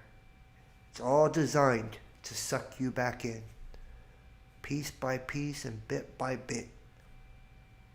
You have to observe those before you stumble into them. That's what it's about, is seeing the pitfalls before we step into that fucking hole. Right? Before we stumble, like seeing it ahead of us, like, whoa, wait. And that's why you have to learn who you are, know thyself, right? That's why you have to do that. If you don't, you're screwed. I talk about how I see myself repeating cycles. That's what I look for. I look for patterns in my life. We'll find meaning in anything that suits our ego. Why can't we find meaning in the shit that don't? Not convenient, is it? Huh? It doesn't feel good, right? And we live in our feels all the time, right? We want the outside stimulation instead of the inside. If you see recurring themes or patterns in your life, pay attention. The Creator is trying to show you something. It's coming back at you for a reason, so you can change it. It's a lesson. You just have to see it. It's a lesson. It's just saying, do it different this time. That's all it's saying. Do it different. Go left instead of right. Say yes instead of no this time. Right? Whatever it is. Like our love is hollow in this world because we won't open ourselves up to other people. We play games with each other and strategically maneuver ourselves emotionally to try to be over the other one. Like, what in the fuck is wrong with people? I'm willing to bet most have never actually tasted real love in their lives. Truth be told. You might think you have. You might think you're in it and all that. I doubt it. I doubt it. But you are love. It's not like you couldn't be, or not like you can't be, or not like you don't have it, or you can't give it, or can't receive it. But love is vulnerable. Love is open. Love is wild. And it flows from the heart. You can't constrain it in a container. Right? You can't try to put laws and limitations and all of this shit on it. Rules, expectations, obligations, none of that shit works with it. It's unconditional. It's not based on if we have sex. It's not based on if you do me wrong. It's not based on this or that or that or this.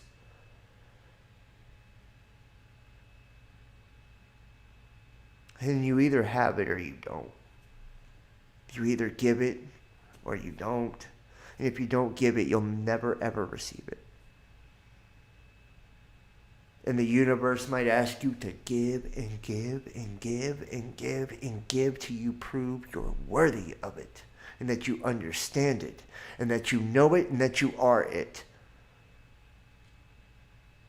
That's how this works. Remember, the Colburn says, mankind must suffer to be great. I'm sure New Age people would disagree. Love and light and all of this, but they don't understand it actually. They're not really enlightened. That's the whole fake enlightenment, the fake awakening. There's many of them. They don't understand we need the dark night of the soul. We need the darkness. We need the distortion. We need the antagonist. We need to be refined by the fires of affliction, because if there was no affliction, there is no growth. If there was no dark, the light would not matter. There was no pain, joy would be shit. We need to know how good we have it by seeing the opposite end of the spectrum. That is the knowledge of good and evil. That's why we are becoming like God. Right? To understand where we don't want to be and where we do. How we don't want to be treated, how we do. How to love, how we don't. We're capable of awesome, awesome things, guys. Be vulnerable. Open up your hearts. Open up your souls. Not just to a person, but to everyone. To the world. I'm telling you, you'll receive so much. So much. Watch the magic happen. You want to do magic? You want to see magic? Become magic.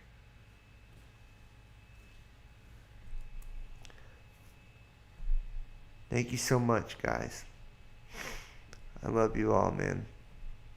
This is the church. Absolutely. Preach it, John. Thank you. I love you, Rhoda. You're a soldier. For real, for real. You're not going to be whole until you've been broken. That's right, man. The broken is creation. It's us, y'all. It's us, man. I get down sometimes. And it's because why? Because true wisdom is sorrow and knowledge is grief. Right? And it breaks my heart a lot to see people. My heart don't break for me ever, really. But it breaks for others all the time. And even when bad things happen to me, my heart isn't broken because it happened to me or because I don't have it or that. It breaks my heart because people are that broken that they do it to you or that they, you know what I mean? That kind of thing. Like, it makes me sad because we're the only hope for any of this shit, man. I don't know how many people really understand that or not. Like, they don't.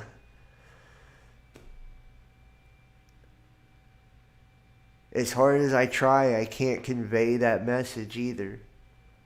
Like, I can't get people to really believe it. Like, I try really hard to sometimes, too. Like, I want you to believe it because it's true. I'm not lying. I'm not just saying it. It's true. We're all we got. We are the only hope. Period.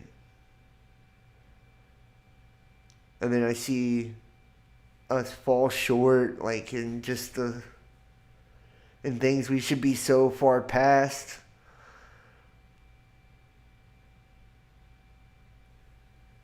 The only hope that don't have a thirst for knowledge anymore, they want to be entertained.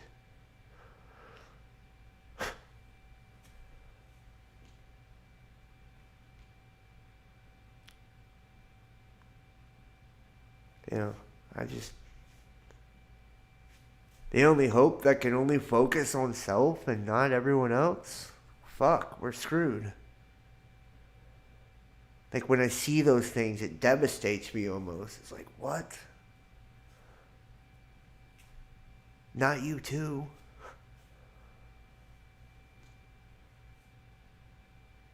I'm not bothered by seeing others do it. Doesn't bother me one bit. I expect it. I see you guys differently though. I know your soul. I know your soul. And I know what it is. And what it's capable of. And what it's meant for. So when I see it do anything less, it makes me sad. It hurts me to see it. And it makes me understand, too, because it works both ways, why it's hurt people to see me do less as well. You know? Like, I don't hold things against people anymore. You know, when people have been upset with me for not living up to myself at times. Because I see it now. It's like, oh, that's why. That's why you were upset. I get it now. You know? It's because you see them for who they are.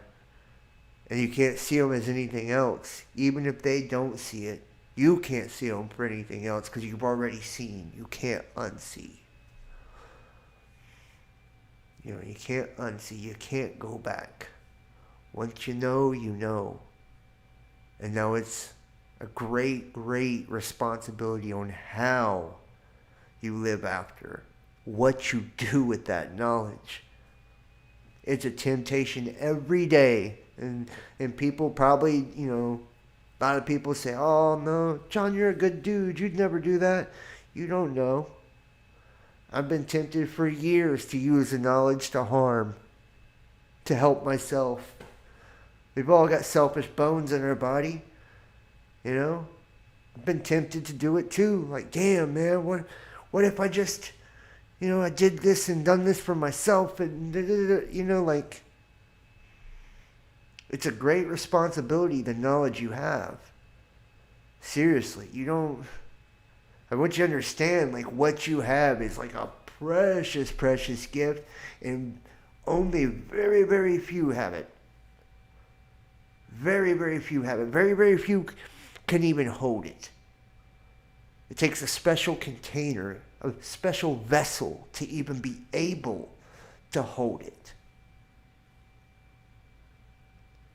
Most vessels would burst with this much in them. You know? Like, and you have it, so don't use it for, you know, or you'll lose it. It corrupts itself, perverts itself. You know, that's a fight for us each and every day, is to not allow that knowledge to become perverted. That's Lucifer, right there, the false light.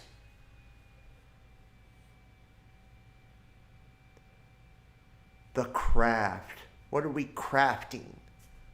Something to serve ourselves. We're taking this beautiful divine wisdom and knowledge, and we are shitting all over it when we do those things. You were blessed with these gifts to share with the world. You were given this light to shine to the world. You're giving your heart to love the world. And don't you ever fucking forget that. Seriously.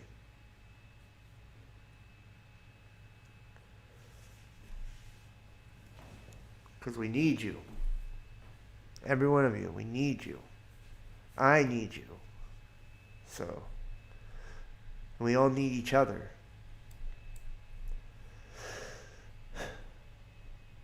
I love all of you guys, and I mean it, man. Try and see yourself the way that God sees you. You know? You won't see flaws anymore. You won't see blemishes anymore. You won't see fuck-ups anymore. You know, like a child, man. Like I can't look at my children in a bad light. I just can't. You know? And if you look at yourself like that, like I'm just a kid in all of this, you'll be a lot easier on yourself. And you'll probably want to play with it a lot more too. Have fun with it a lot more too. Stop pretending to be pious and all of this stuff. You're not, by the way. Right? We don't need to do that. We don't need to be dogmatic. You know? A bunch of people turn into Grinches from this stuff sometimes. It's intoxicating. It's a power. Power is intoxicating. It's not meant for everyone. And true wisdom is granted. God grants it to us. Notice not everybody has it, right? There's levels to the wisdom that people can have and attain and hold. We could all have infinite wisdom. Every one of us are able to have it. But not every one of us does. Because God's not going to, give you a nuclear bomb if he thinks you're going to drop it on somebody. He's just not going to. And he's not going to give you a nuclear bomb to keep to yourself either, right? Or a sun to put under your coat and never let it shine. We are sowing into ourselves when we sow into others. I love you guys so much, man. Thank you, Kimberly Frederick, Digital Arts, Lower Class Citizen, JW, Patty Statler, Rhoda Rose, Diane Livermore. Thank you for loving us all, too. Well, I appreciate y'all, man. I really do. And I'm going to try to do more of these, too, guys. I know I gotten away from it, but I was just trying to get Justin some action recently, but I need to do more of these, man. I need to do more of the real deal spiritual stuff, too. Because I forget to do them, too, man. I get caught up, too, just like everybody else. Karen Wager. Thank you, guys. Melanie, just do not give up. No, do not give up. It's hard not to, guys. It is. It's hard. It's not easy. Enjoy your break. Angel and Joy, this was amazing. Thank you. You're amazing, probably. What would you say you are? You're amazing. All right. I love you guys. I really do, man. I do. And I will enjoy my break. You know what? I'll tell you a secret. When I'm with my kids, I don't feel stress at all. Like, I don't. Like, when it's me and them, like, I don't feel it. I mean, every now and then you have the stresses of the world, like financial stress. Oh, can I, feed them? Can I do these things? Those kind of things. But when it's just me and them, and we're connected, and we're talking, and, whatever, like, it's like I tune all of it out, man. It's like the happiest I am, I've never experienced that from anything else in life, but that joy to me, like, there's nothing better, man. And I love all children.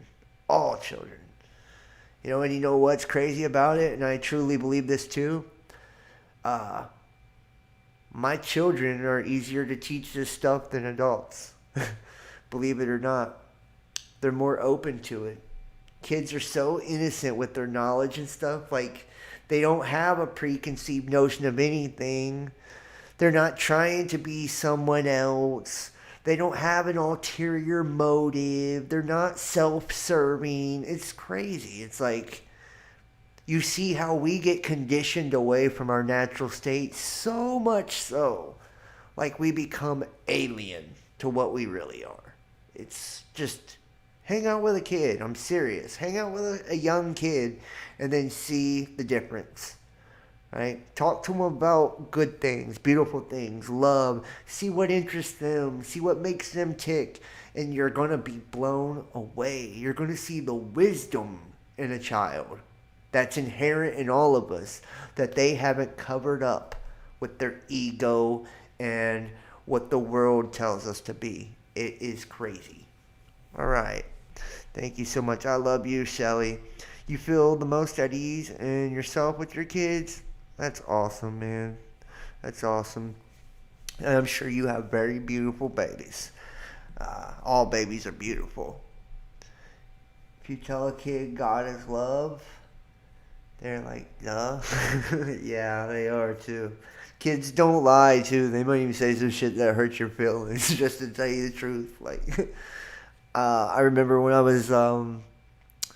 after me and the mother of my children split up, I told you guys, like, I was going through the whole targeting thing, and there were a few years there, man, I was just depressed, really depressed, and I still fight depression a lot. And I remember one of my sons was like, Dad, why are you always so sad? You know? And then my other one's like, yeah, and you got fat too. I'm like, thanks, bud, you know?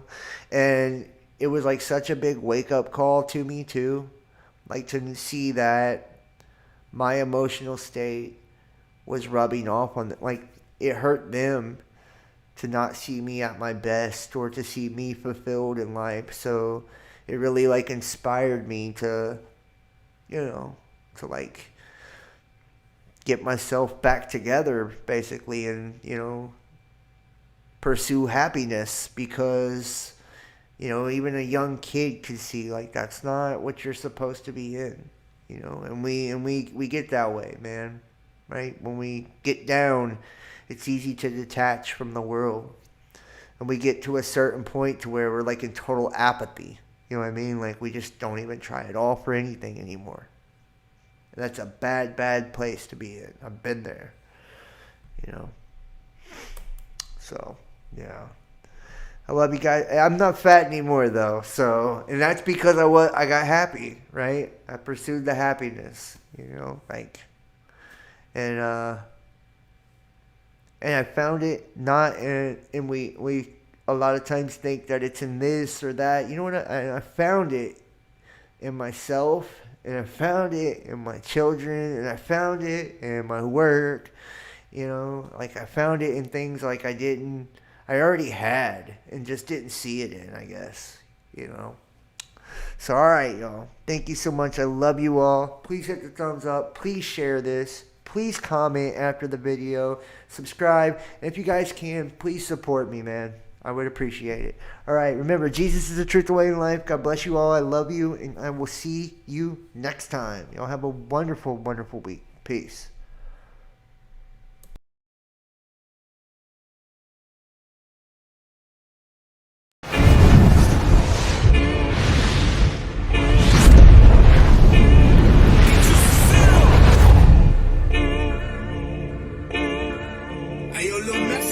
Okay, I ride with a bitch, get down the slide for my business, homicide. He a witness, now he fool for the fishes. Got my ride windows tinted, I can't lie while they stitching. Down for mine, I'm too winning, got my care extended. Okay, I ride with a bitch, get down the slide for my business, homicide. He a witness, now he fool for the fishes. Got my ride windows tinted, I can't lie while they stitching. Down for mine, I'm too winning, got my care extended. Okay, he fool for thought, bitch, I ain't the one cross.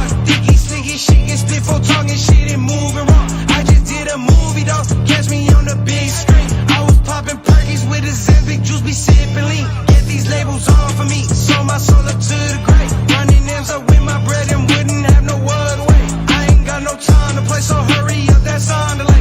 I was in my bag today, boy, why you looking sad today? Met his girlfriend Friday, then I darted her on a Saturday. If he feels some type of way, this sexy make him slow the face. Boy, he was talking see him for Dean Dean. Okay, I ride with a bitch, get down the slide for my business, homicide. He a witness, now